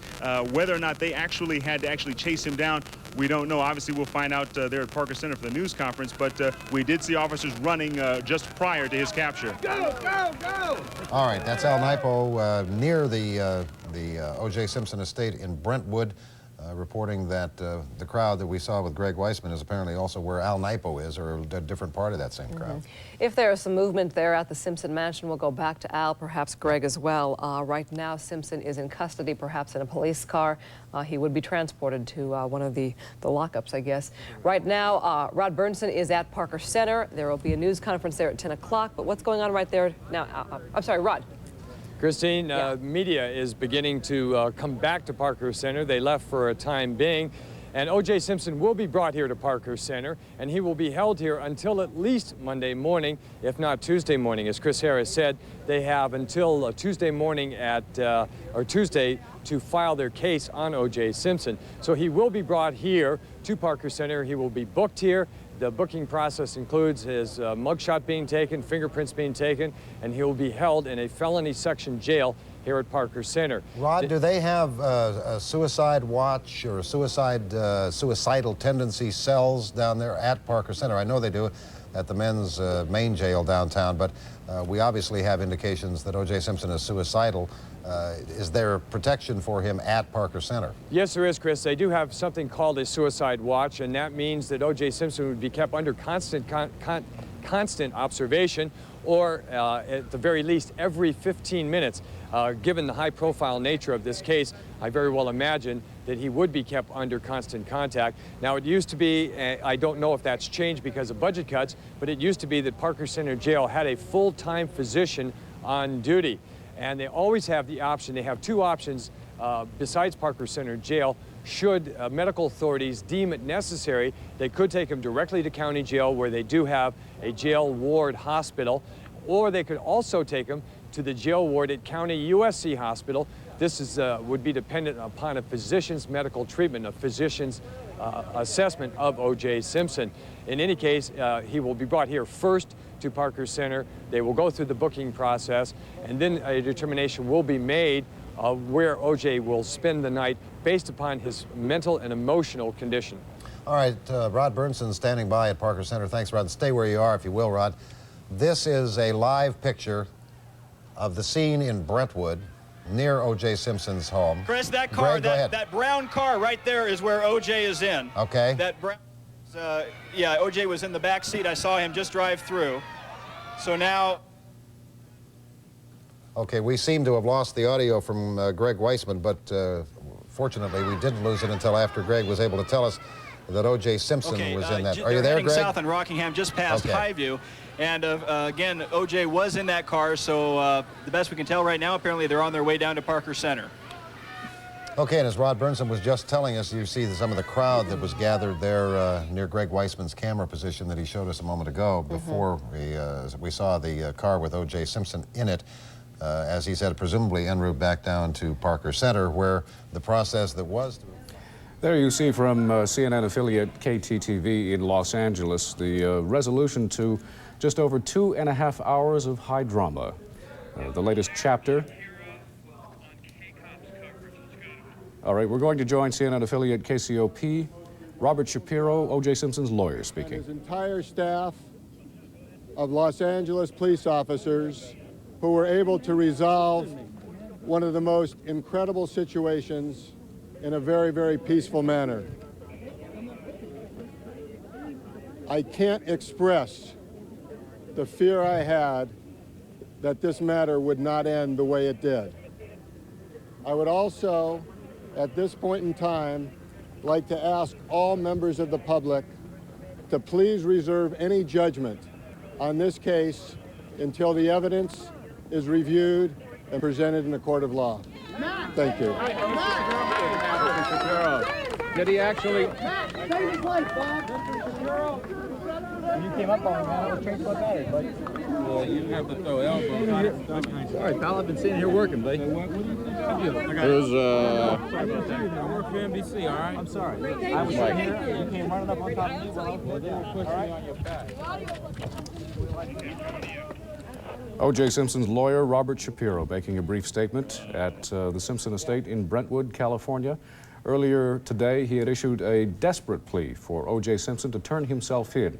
He had arranged with L.A. authorities to do so at 11 a.m. local time. That did not occur. Shapiro was on the upper level of a house in the San Fernando Valley. Simpson and longtime friend and former football mate Al Cowling were on the bottom floor and apparently escaped out of the house without anybody being aware of that.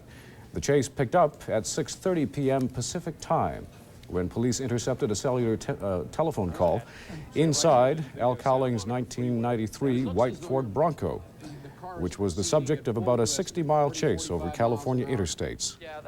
As many of the commentators we've been listening to have been saying tonight, thankfully, this has ended in a peaceful manner. And you just heard Robert Shapiro, O.J. Simpson's lawyer, mentioning moments ago that he was offering kudos to the LA police officers who were able to resolve this matter in a peaceful manner. He said he couldn't express the fear he had that it would not end the way it did. And he is asking the public to reserve judgment until all the evidence is reviewed in a court of law. O.J. Simpson now in police custody. Videotape from earlier tonight of the Bronco turning into the driveway of the Simpson estate on Rockingham Court in Brentwood.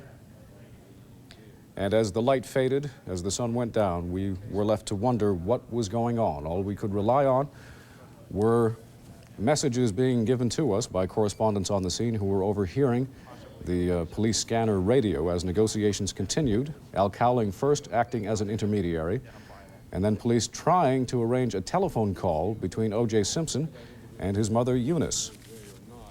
We were told that she apparently was in the house. Police had been given a cellular phone that they did not have the phone number to, so there was some difficulty in establishing the initial communication. We are going to continue our live coverage of this latest development in the manhunt for O.J. Simpson. Nick Charles is joining us now. He's going to be speaking with a former teammate of O.J. Simpson. Nick?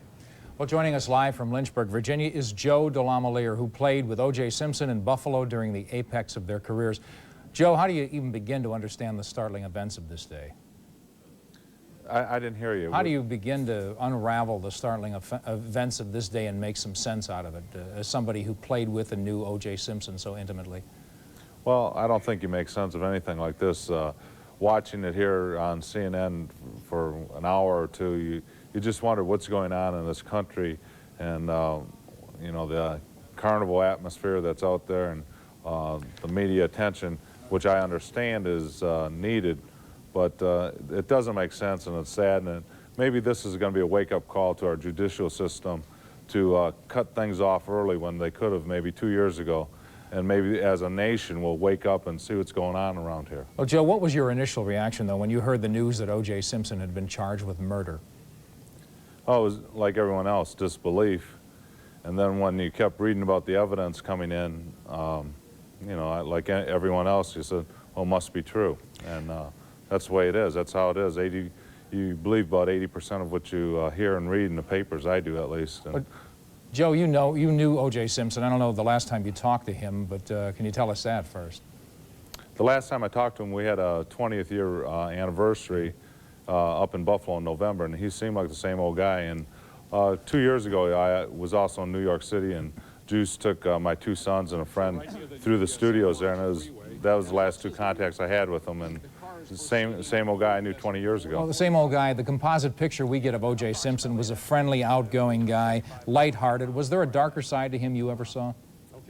I don't think there's a darker side to him, but I do think there's a very competitive side to him that, you know, I haven't heard too many people talk about. He always wanted to win, and no matter what he did, anything he do, if it was playing cards, playing ping pong, playing checkers, he wanted to be #1. And, you know, you just don't know if this competitiveness led to this whole situation with the domestic problems. Is he a lost soul, as he described it in the letter? What would you say to that? I'd say to the people that don't know O.J., if I think like anyone else, a person who is accused or does something like he's done, that's not the person we know. It's somebody different than that, and you know, it's not the O.J. we all know. Joe, last question. If you could speak to O.J. Simpson right now, what would you tell him? My prayers are with him, and also with his ex-wife and the other victim of the crime. You know, those people have to go on with their lives and try to pick it up. And we all have children, and we know how tough it is on all those people. Joe DeLaMoliere, a former teammate of O.J. Simpson and the Buffalo Bills, thanks for making the trip and making the time. Now let's go back as CNN's coverage of the O.J. Simpson arrest on charges of murder continues. Let's go to Lyndon Souls. Thank you, Nick. We're now going to go to our Los Angeles bureau, where Jim Moret is standing by. Jim? Thank you, Lyndon. We're joined in our L.A. studios by L.A. attorney and legal analyst Royal Oakes. Royal has been here for the past 2.5 hours watching these events unfold on television, as have we all. Royal, let me ask you this. Given the events of the day and the apparently irrational behavior that O.J. Simpson exhibited, we've heard reports that he will be booked in downtown Parker Center and held until Monday or Tuesday. Does that seem prudent given the fact that he would have to be competent in order to enter a plea? Well, I think a cooling off period of a few days is certainly in order to make sure that O.J. Simpson has reached a level of an ability to understand the charges against him. Obviously, he has to make a plea when he is arraigned. But as you point out, the question of his state of mind is a real big issue. I think the events of this day raise a real question as to the state of mind of O.J. Simpson, not only today, but over the last week and perhaps the day of the crime, if it's concluded that he committed the crime. I think a very important fact is that if this matter goes to trial, every single one of the jurors will have lived through this day, will probably have watched the chase, will have heard that heart-wrenching letter, which sounded like a suicide note. That's going to impact their judgment in the case, and frankly, it could affect whether he is ever convicted of first-degree murder and whether he ever receives the death penalty if they do find him guilty. We'd been hearing hints earlier in the week when Mr. Shapiro was retained as O.J. Simpson's second attorney that perhaps some groundwork was being laid for an insanity defense in the event that this went to trial. Given the events of today, how would that be impacted? Today has to raise a serious question about whether he is delusional, about whether he has touch with reality. We've heard about the depression. We've heard about the team of psychiatrists. Again, all of this will be brought out presumably at a trial if one ever occurs, but the consciousness of the world, of Americans, of the 12 people on the jury have been dramatically and profoundly affected by these days' events. We're in Hollywood right now, but let's face it, Hollywood could not have concocted today's events. Mr. Shapiro is known as a deal maker. In your legal opinion, what type of deal would he be able to make at this point? Well, I think based on the events of today, based on the real question of O.J. Simpson's state of mind, he'll be in a better bargaining position to go to authorities and ask the question of whether this man should be placed on trial for first-degree murder, whether the person should be subject to the death penalty. Also, you have to take into account the fact that, again, he is an icon, an American hero. Now, not to compare this to the Thelma and Louise movie and make this into a circus atmosphere, but we saw thousands of people lining the streets and the freeways, waving at him, crying, laughing, with signs. Who knows what exactly they were saying, but the point is, he brought out all of these emotions. This is not your typical accused. This is O.J. Simpson, one of the world's most well-known personalities, and it's going to make for a very unusual criminal prosecution. Well, you know, often when we hear about suicide notes, the individual writing that note apologizes for what they've done. However, here today, O.J. Simpson, in this apparent suicide note, has said he did not commit this crime. Is that significant in your opinion? Well, I think it is. The very first line of the letter that O.J. Simpson wrote to whom it may concern, and of course it was written to the world, in the very first line he denied murdering Nicole Simpson. Now, he didn't take on all the evidence. He didn't say, now as to the bloody glove and as to the scratches on my body and the blood type, didn't get into any of that. All he did was say, I am innocent. And then he went into the poignant description of his friends and the good life that he'd had and the hope that his children would remember the good O.J. Simpson and not the lost man. The lost man is what a jury is going to be asked to look at if this matter ever goes to trial. Now that O.J. Simpson has safely been taken into custody, from a legal standpoint, what is the next step? Well, the next step is that the procedures that we expected to start rolling forward when this news day dawned will go forward. It was certainly interrupted by these surreal, unbelievable events, but we're going to have an arraignment. At the arraignment, the charges will be read. He will enter a plea of guilty or not guilty or no contest. Then later on, we'll have a preliminary hearing where we'll have all the evidence come forward against him. And then, importantly, there will be pre-trial motions where if there were any irregularities in the searches and seizures, in the arrest, in the gathering of evidence in the forensic tests. After all, he's got the most expensive forensic pathologists in the world. These arguments will be made on behalf of O.J. Simpson, and theoretically, he could walk on a technicality, or presumably there will be no difficulties there, and they'll go forward to trial. That could be a year and a half or 2 years off, though. Thank you very much, Royal Oaks. Let's go back earlier for the benefit of our viewers who missed it. Robert Kardashian was at the news conference held by Mr. Shapiro, O.J. Simpson's attorney. Mr. Kardashian was introduced as one of O.J. Simpson's friends. And at the news conference, he read a letter which O.J. Simpson's doctors had said sounded to them like a suicide note. Let's go to that tape now, if we could. To whom it may concern. First, everyone understand I had nothing to do with Nicole's murder. I loved her, always have, and always will. If we had a problem, it's because I loved her so much. Recently, we came to the understanding that for now, we were not right for each other, at least for now.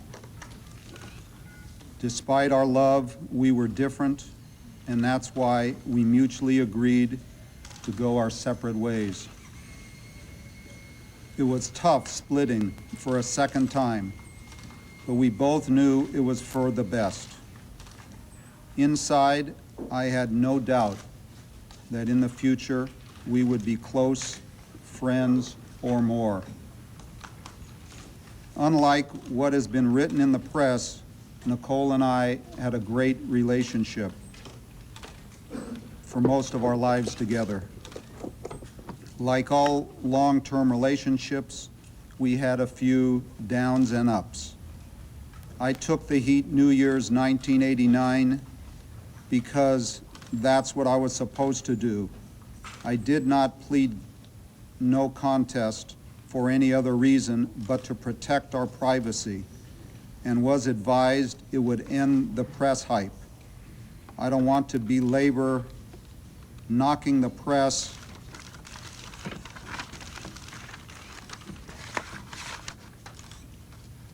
but I can't believe what is being said. Most of it is totally made up. I know you have a job to do, but as a last wish, please, please, please leave my children in peace. Their lives will be tough enough.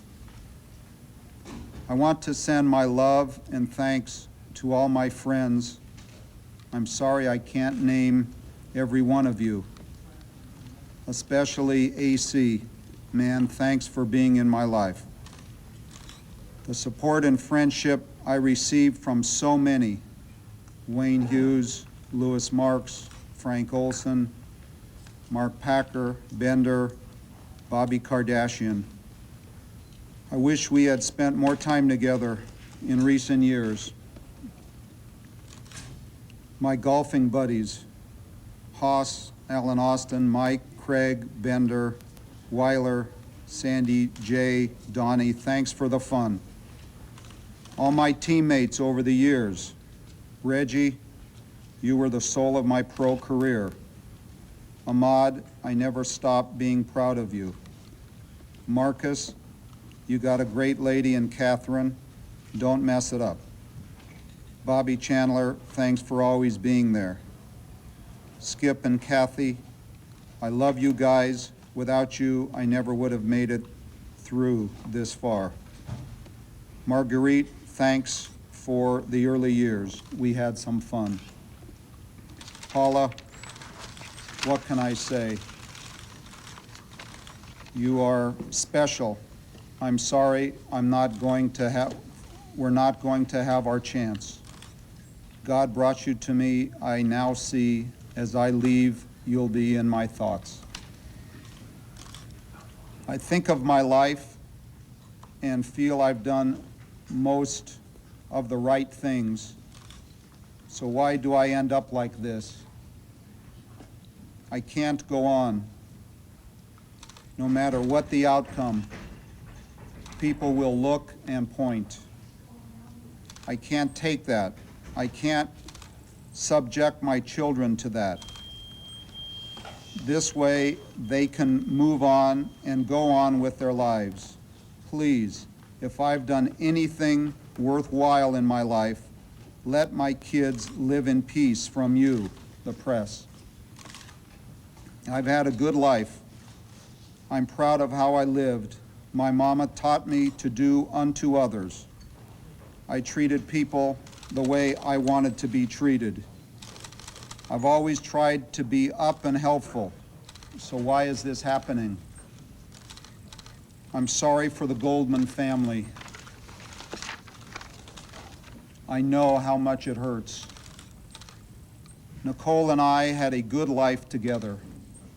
All this press talk about a rocky relationship was no more than that, than was no more than what every long-term relationship experiences. All her friends will confirm that I have been totally loving and understanding of what she's been going through. At times, I have felt like a battered husband or boyfriend, but I loved her. Make that clear to everyone, and I would take whatever it took to make it work. Don't feel sorry for me. I've had a great life, great friends. Please think of the real OJ and not this lost person. Thanks for making my life special. I hope I helped yours. Peace and love, OJ. We are going to show you now pictures of the motorcade of LA police officers taking O.J. Simpson, who is under arrest, on their way to Parker Center in downtown Los Angeles. To put into context the letter that you just heard, that was read by one of O.J. Simpson's friends approximately 5 hours after he was to have surrendered to L.A. authorities, pursuant to an agreement reached between authorities and Mr. Shapiro, O.J. Simpson's attorney. It was also read approximately 4 hours before O.J. Simpson was eventually taken into custody at his Brentwood, California estate. That was after he led authorities on an approximate 60-mile chase. CNN's coverage of the O.J. Simpson arrest will continue live from Los Angeles and Atlanta right after these messages.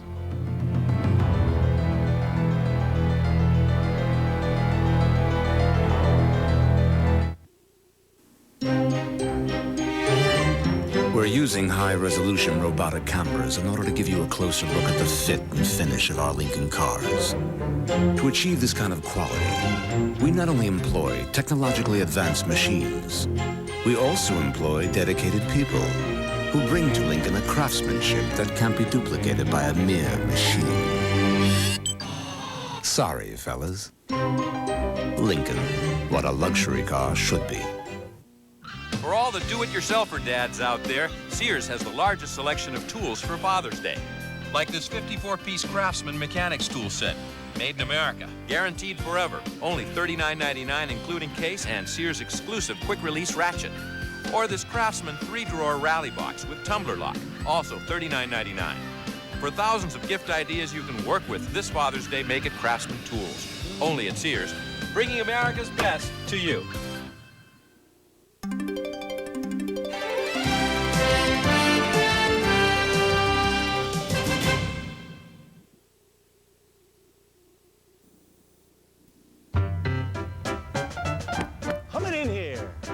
That's the way you're going to be a big leaguer. Ever wish your home had a larger yard so you could really enjoy some quality time with the family? Visit the preview opening at Rancho Galleria by Falcon Homes, where you'll find 8 single-story floor plans with up to 2,400 square feet on 7,000 square foot home sites. Can we take batting practice now, Dad? Good swing, son. Take Warm Springs East to Stephanie and visit today. Okay, George, what's so interesting about the Samstown expansion? How about a 25,000 square foot indoor park? Oh, is that a mountain? Look at that tree. And free nightly laser shows. Oh, and a whole slew of great restaurants. You're making me hungry. And the Final Score sports bar. Oh, not to mention 650 new rooms. Wow. Oh, isn't this fantastic? Oh, wait till word gets out. George, I think it already has. Take a new look at the Old West. A peaceful end to a tumultuous day. A 50-mile car chase along Southern California freeways brought out hundreds of spectators to watch this pursuit. Some held signs and yelled chants of support. Police cars with lights flashing for more than an hour followed at a safe distance behind the Ford Bronco, driven by Simpson's friend, Al Cowlin. Simpson became a fugitive when he failed to show up at police headquarters. He was scheduled to be arraigned on 2 charges of first-degree murder in connection with the stabbing deaths of his ex-wife, Nicole Simpson, and Ronald Goldman. Authorities declared a manhunt when he failed to show.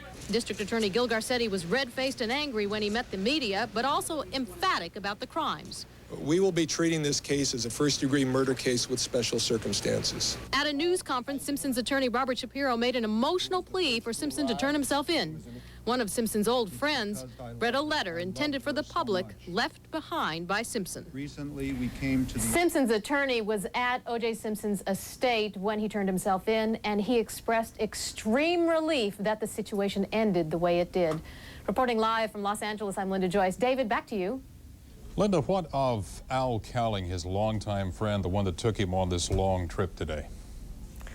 Well, this is part of the mystery of this entire situation, and that is Al Cowling, as you know, was wanted by police in connection with his aiding and abetting of O.J. Simpson when he made his flight from justice. He will be facing some charges himself, and there was also some speculation. I have to say, we have not named, nor do we know who it might be, but law enforcement officials have said that there may be another person they're looking at who was involved in these murders. Linda Joyce reporting live from L.A. Thank you, Linda. In other news, in San Antonio, Texas, defense attorneys say they will appeal after a judge.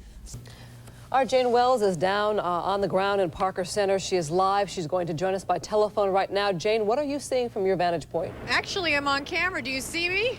No, we don't. No, we don't. But okay, you're just hearing me. All right, I am out in front of Parker Center. We just saw the motorcade bringing O.J. Simpson to Parker Center here, and we just got here, and my photographer Patty Ballas and I, like everybody around Southern California, has been talking about what does this mean, what happens now with this incredible case.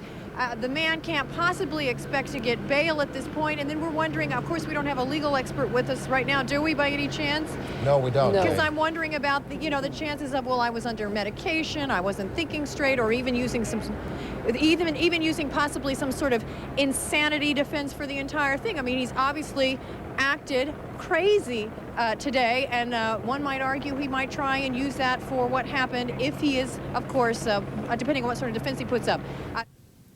To bring you up to date, if you're just tuning in, O.J. Simpson has been taken into custody. The motorcade carrying O.J. Simpson has arrived from his Brentwood, California mansion. They are now at Parker Center. I'm told that we have some video, live video, of O.J. Simpson in the police car as they arrived in Parker Center. There he is right now in that police car. Oh, excuse me, this is motorcade from Brentwood. Approximately 20 minutes ago when he was first taken into custody, this after leading police on a 60-mile chase through Orange County and Los Angeles County up to his Brentwood, California mansion. Our coverage continues on the O.J. Simpson arrest. Please stay tuned. We'll be right back.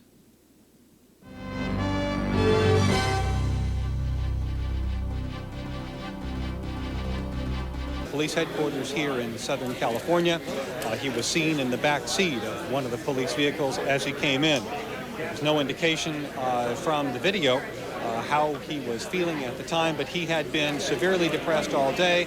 His lawyer had said that Mr. Simpson was indeed suicidal, and the conversations that Mr. Simpson apparently had over a cellular telephone on his odyssey during the day indicated that he was indeed having a tremendous amount of emotional difficulty.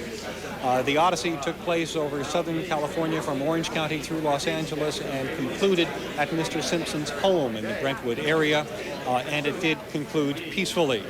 Mr. Simpson tonight will be booked here at the police headquarters. That usually involves taking fingerprints, taking photographs, taking an inventory of Mr. Simpson's belongings that he has with him, in this case probably just his clothing, and then he will most probably be put on suicide watch. That is, he will be placed in a special cell and monitored about every 15 minutes by officers here at the jail, or he can have the same treatment over at a medical facility, probably a county hospital not far from here. The situation is still a little bit unclear exactly on the rest of Mr. Simpson's weekend. We now have the police spokesman entering the room. Let's hear what they have to say. Yes, it is.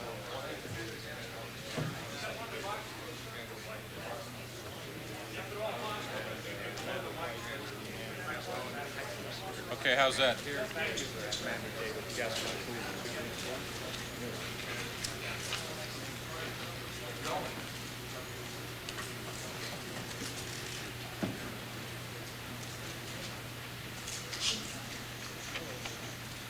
Okay, what I'm going to try to do here is take my time and patiently explain some of the events that unfolded this afternoon, talk a little bit about what's transpiring now, talk a little bit about what occurred at the arrest scene, perhaps go into a little bit of detail, and then we'll take some questions at the end.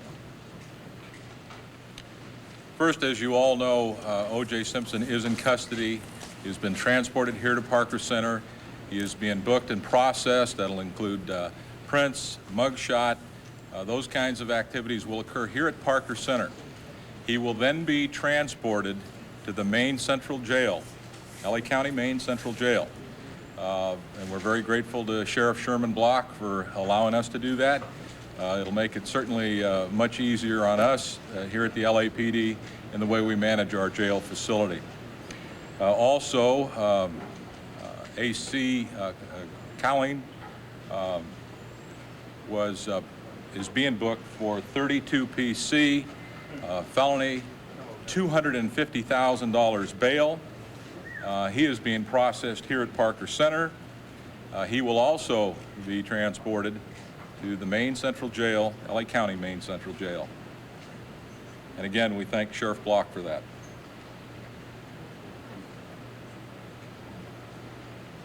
Let me touch briefly on some events that occurred after our news conference where we discussed the fact that Mr. Simpson had failed to appear.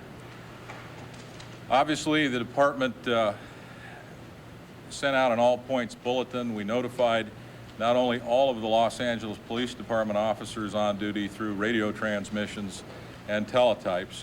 We certainly notified all of our specialized divisions.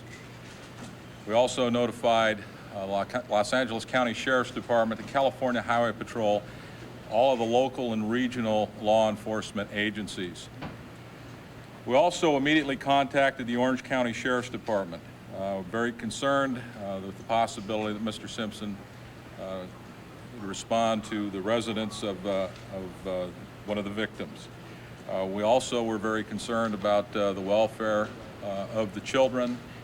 So we tried to take whatever actions we could with the other agencies to provide for the safety of anyone that possibly could have been involved in the situation.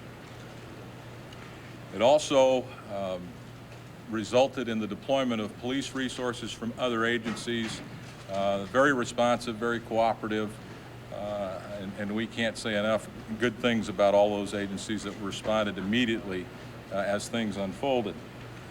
We also notified all of the airline carriers to make sure that Mr. Simpson did not slip onto an airplane.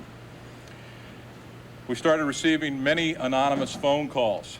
Phone calls coming in identifying potential locations of friends of Mr. Simpson, also locations where he owned property, things that we immediately started working on. We contacted the Border Patrol, clearly one of the major concerns. The Customs Duty Officer was notified. The all-points bulletin on Mr. Cowling's vehicle was put over the radio. Many of you heard that broadcast. Again, we had the Department of Justice also contacted us and discussed what was going on at the borders. We contacted the Foreign Prosecution Unit to make sure that we notified the Judicial Police of Mexico. We had immediate support from the FBI. As a matter of fact, FBI agents responded here to LAPD headquarters and were very instrumental in working with our detectives at Robbery Homicide Division throughout the course of this event. And as you have seen, we also scrambled some additional departmental resources, including Metropolitan Division resources, including our SWAT team. At about 7:15, Detective Tom Lang of Robbery Homicide Division actually made contact with Mr. Simpson in the vehicle as that pursuit continued. I am unable to provide you a list of all of the law enforcement agencies that immediately got involved and worked with the LAPD, but I have to tell you the spirit of cooperation and support was outstanding.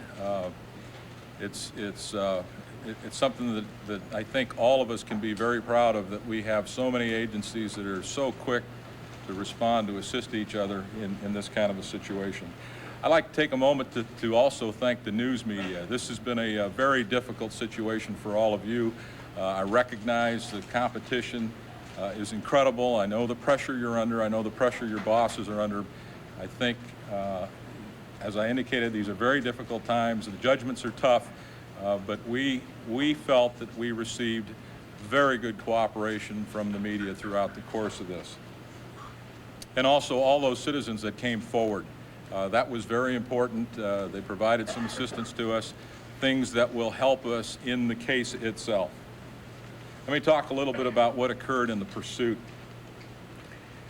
Orange County Sheriff's Department was the lead agency in that pursuit, from what we can determine in the conversations that were transpiring between us and the officers down in Orange County as the pursuit unfolded. Also, the California Highway Patrol was involved in that pursuit. We've spoken to Sheriff Brad Gates and certainly thanked him and complimented him for his efforts. That also goes for Chief Ed Gomez. The cooperation between all of those agencies that were involved in that pursuit was outstanding. And of course, pursuits are very, very problematic situations. There were other agencies involved, too numerous to mention. We appreciate the assistance of Santa Ana PD, and I'm sorry, but I can't tell you the other agencies that were involved. I can tell you they were all very professional, very cooperative. As I indicated during the pursuit, Detective Tom Lang, one of the two detectives in charge of this investigation, actually had intermittent conversations with O.J. Simpson in the vehicle. And his role throughout the course of that pursuit was pretty much a crisis negotiator. As you recognize, there was a suicidal threat there. I had the opportunity to be present while this was unfolding, and I can tell you that Detective Lang did an absolutely magnificent job in his conversations and clearly, in my view, prevented anything from escalating during the course of that pursuit. Now, based on the knowledge of the case that detectives had, and based on the actions of Mr. Cowlings, Mr. Simpson, and the direction of the vehicle, et cetera, the department decided to implement a plan that included the identification of a couple of key locations that we believed Mr. Simpson was headed for. Those two locations, we had officers respond, where people were evacuated, areas were secured to the best of our ability. I think you saw most of that occurring. Some of you were at his residence or saw what was transpiring there, and you saw the efforts of the officers. And again, to the degree that you cooperated in facilitating us clearing that area and not providing for more of an opportunity for potential disaster, we appreciate your efforts. When Mr. Simpson returned to the residence, at the residence, were Los Angeles Police Department SWAT team officers, and they were supported by West LA area personnel. They were prepared to deal with the situation. Now, a transition then occurs. Detective Lang then passes off the crisis negotiation responsibilities to a Metro crisis negotiator, one of our SWAT team members who's trained in this field. And that was Officer Pete Wyereater.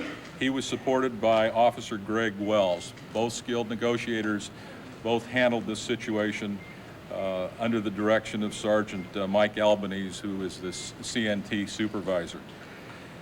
The tactical situation continued to unfold. As you saw, the negotiations were obviously well handled. Eventually, Mr. Simpson was taken into custody.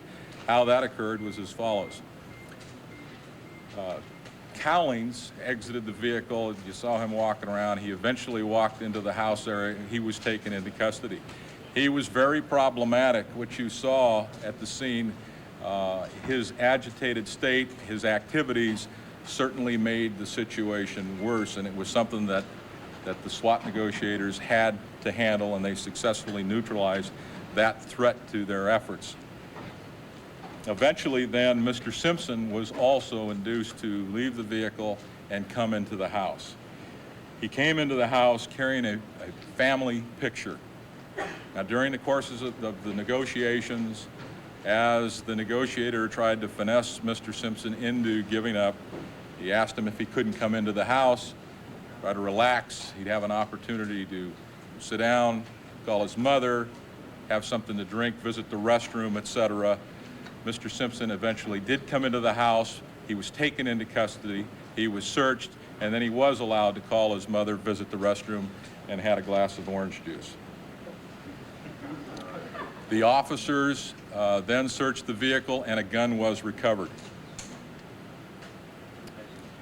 I've got to tell you, you know, we've had an opportunity to hear some of the broadcasts, to see what's going on in television. And I understand there's some second guessing and some speculating. From my perspective, having an opportunity to work with not only the uniformed people that were involved in the culmination of this event and watching these detectives from Robbery Homicide Division, they absolutely did a magnificent job. And I tell you, I personally am proud to be a part of an organization that has such professionals doing the job. I indicated before Commander John White and Captain Bill Gartland, key people in this operation. Throughout the course of this, it was a very hectic squad room, as you can imagine. As things unfolded, I know the media was going crazy trying to keep up with events. Well, you can imagine what those of us in law enforcement were trying to do. But they did a spectacular job. Again, I just got off the phone with Chief Williams in Philadelphia. He sends his compliments to all of the involved officers for a job well done. Okay, anything else we ought to add? Okay, we can take a few questions at this point. I can't tell you at this point. I haven't spoken to whoever recovered the weapon. Yes, Pat. Again, it would not be our position to be discussing how the prosecution will handle this case. As you know, we have the responsibility to conduct the criminal investigation. It's a very methodical investigation that the homicide detectives conduct. You know, and I think what I'll add on this, Pat, is we've already seen some of the speculation about why didn't you do this and why didn't you do this sooner. Well, let me tell you, you don't know the facts of the case. You don't know the facts of the case, but you will find out as it gets into trial. And the case will unfold before your eyes. And you will see how the pieces came together. At what point witnesses came forward and provided crucial information to the department. It's easy to look backwards and second guess. We can't afford to make a mistake. Lives are on the line, no doubt about it. We are very meticulous in what we do. We're grasping for pieces of information along the way. We're getting cooperation from citizens. As they give us details, we add to the case, we find new facts out, it starts building the case. We can't jump the gun. The cellular phone calls, were you more or less monitoring his phone calls by tapping into his line, or did you just directly contact him and ask him his plan? Or, in other words, did you call him, or did you just tap into his cellular phone? Well, we actually called him on the cellular phone, that's correct. And had to call him back several times. As you know, cell phones in this region go down from time to time, but he also hung up on us several times. And of course, there was a busy signal frequently also. I'm sorry, Pete? Lieutenant Gardner, in your mind, if an arrest had been done a day or two earlier, would you have been able to get all of the information that you now have? If we could step to the podium for a second. I'm going to make the same comment that the commander has already. We're not going to discuss that phase. Let me indicate that we are not talking about the evidence itself or how it came together at this point. Okay, we will not compromise the evidence, and we will not compromise the prosecution of this case. Those issues will be addressed by some very capable deputy district attorneys. Yes. Could you describe Mr. Simpson's current mental and physical state now that he's here?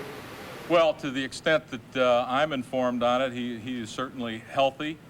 We're booking him into custody right now.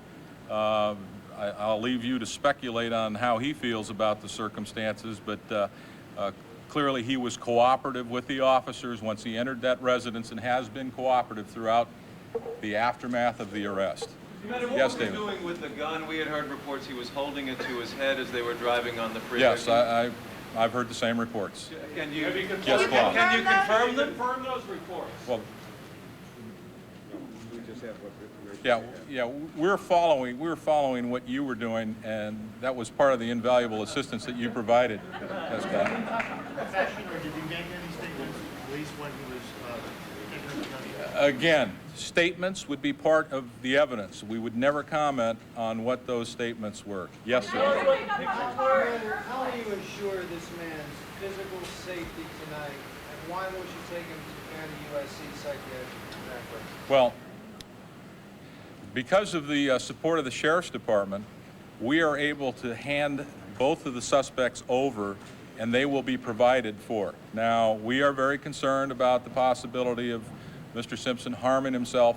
The Sheriff's Department is quite expert in handling arrestees under those circumstances, and the Sheriff's Department will do a fine job. There's no question about that. Yes, Dave, you Rod? mentioned possible criticism looking back on this particular case. Can you tell us what the thought process was and not to keep O.J. Simpson under constant surveillance once you developed sufficient evidence to believe that he was the suspect? What went into that decision? Well, what occurs in any investigation is it's a giant puzzle, and you're picking up pieces at a time. And as we indicated, you know, it's a major mistake in any investigation to jump to conclusions. You lose objectivity. You overlook evidence. You go off in wrong directions. Some things appear to be obvious in retrospect to a lot of people, but that's because you don't know how the sequence of events transpired. You will learn that. You will learn what the evidence is. You will learn how the evidence came together. Yes, ma'am.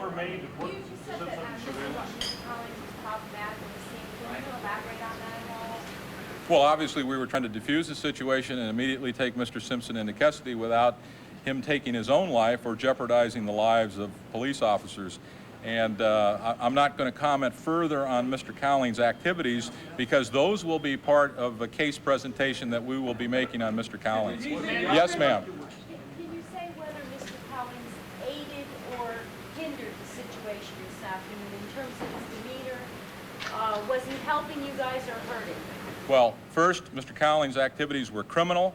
Second, they absolutely interfered, obstructed, and caused a problem in our efforts to take Mr. Simpson into custody. Looking back on what happened today, I'm sorry, yes? Was Mr. Simpson under the influence of drugs? I don't have any information at this point on that issue. Did he acknowledge making a 911 call? I'm sorry?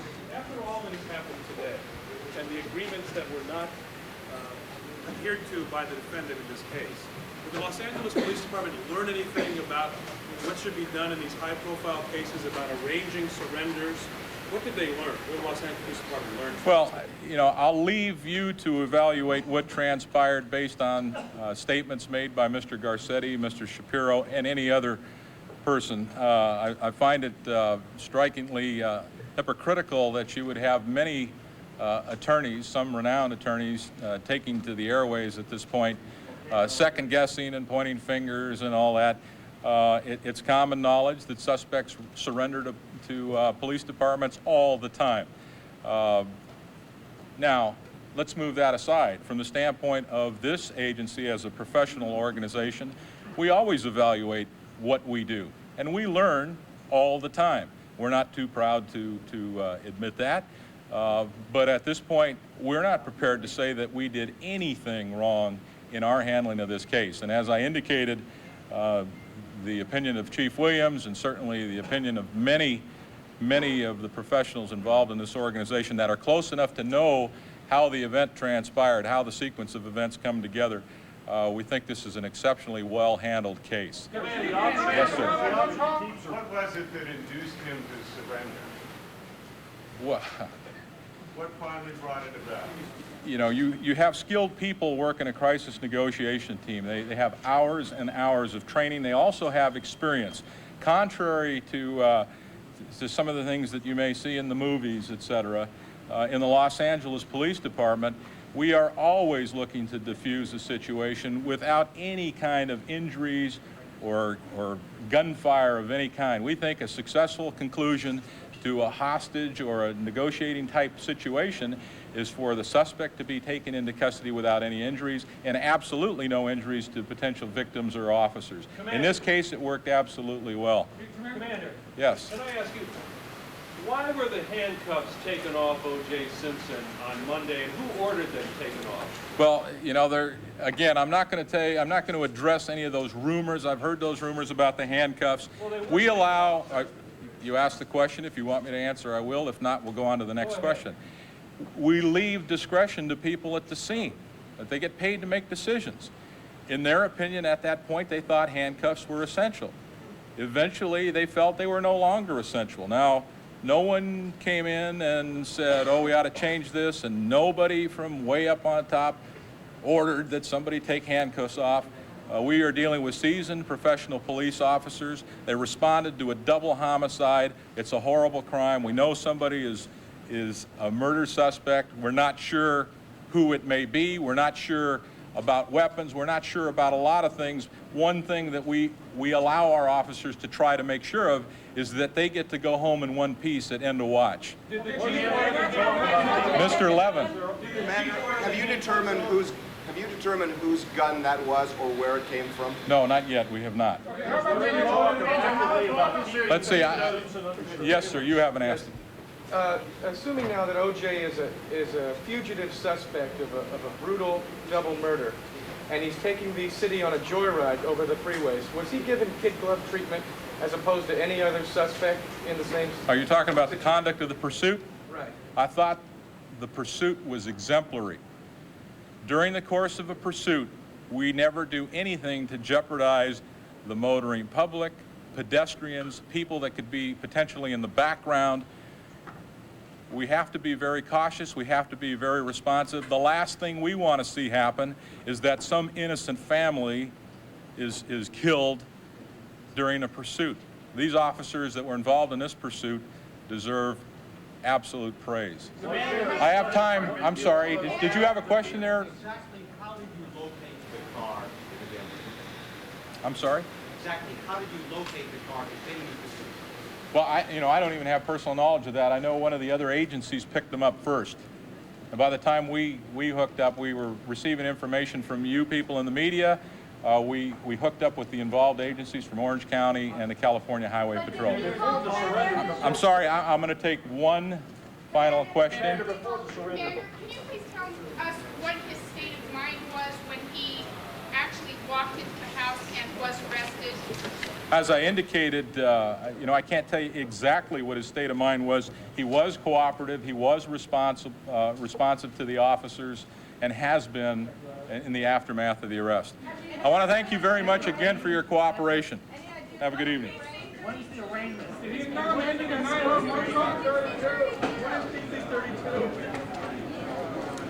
And that was the Parker Center in Los Angeles as police conclude a press conference now with the arrest of O.J. Simpson. I want to go back to Los Angeles, and Greg Lefebvre is standing by there. Commander David Gascon, who, like many people in Los Angeles today, has had a very long day.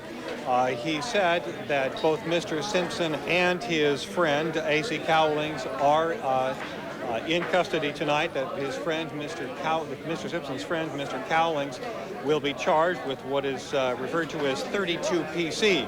We'll find the exact language on that, but later on in the press conference, the commander indicated that Mr. Cowlings first behaved in a criminal way by escorting Mr. Simpson away from the house where the surrender had been arranged, according to police, and that Mr. Cowlings was, to use the words of the commander here, absolutely obstructed the effort to take Mr. Simpson into custody. So it looks like Mr. Simpson's friend faces a fairly rocky road himself. As we indicated earlier, Mr. Simpson will be booked, photographed, fingerprinted, and he'll be sent over to the main jail here, so he will not go to a medical facility. He apparently will be watched over closely by the deputies there. A lot of praise around here tonight for the way the Los Angeles police and other police agencies handled the pursuit. We see more and more of these things on the highways, but this one was different in two respects. One, the man in the back seat was a very famous man, and two, this thing happened at pretty much low speed. Kind of remarkable that it went through rush hour traffic, and as we understand, there was only one accident, a crash of some sort around this, seen on some local television screens, two vehicles over on the side of the road. Mr. Simpson's arraignment was not discussed tonight, but that is his next legal step. That is to be officially informed of what's going to happen to him. Usually that happens within the first 72 hours. It could occur over the weekend, but that appears unlikely. So we've wrapped it up here for the day at least. More later on, I'm sure. This is Greg Lefebvre, CNN, reporting live from Parker Center in Los Angeles. All right, thank you, Greg, and we'll be back with more on Calling All Sports. Gloria Allred, the attorney, is with us tonight. We'll be taking your calls, so please stay with us right after this break.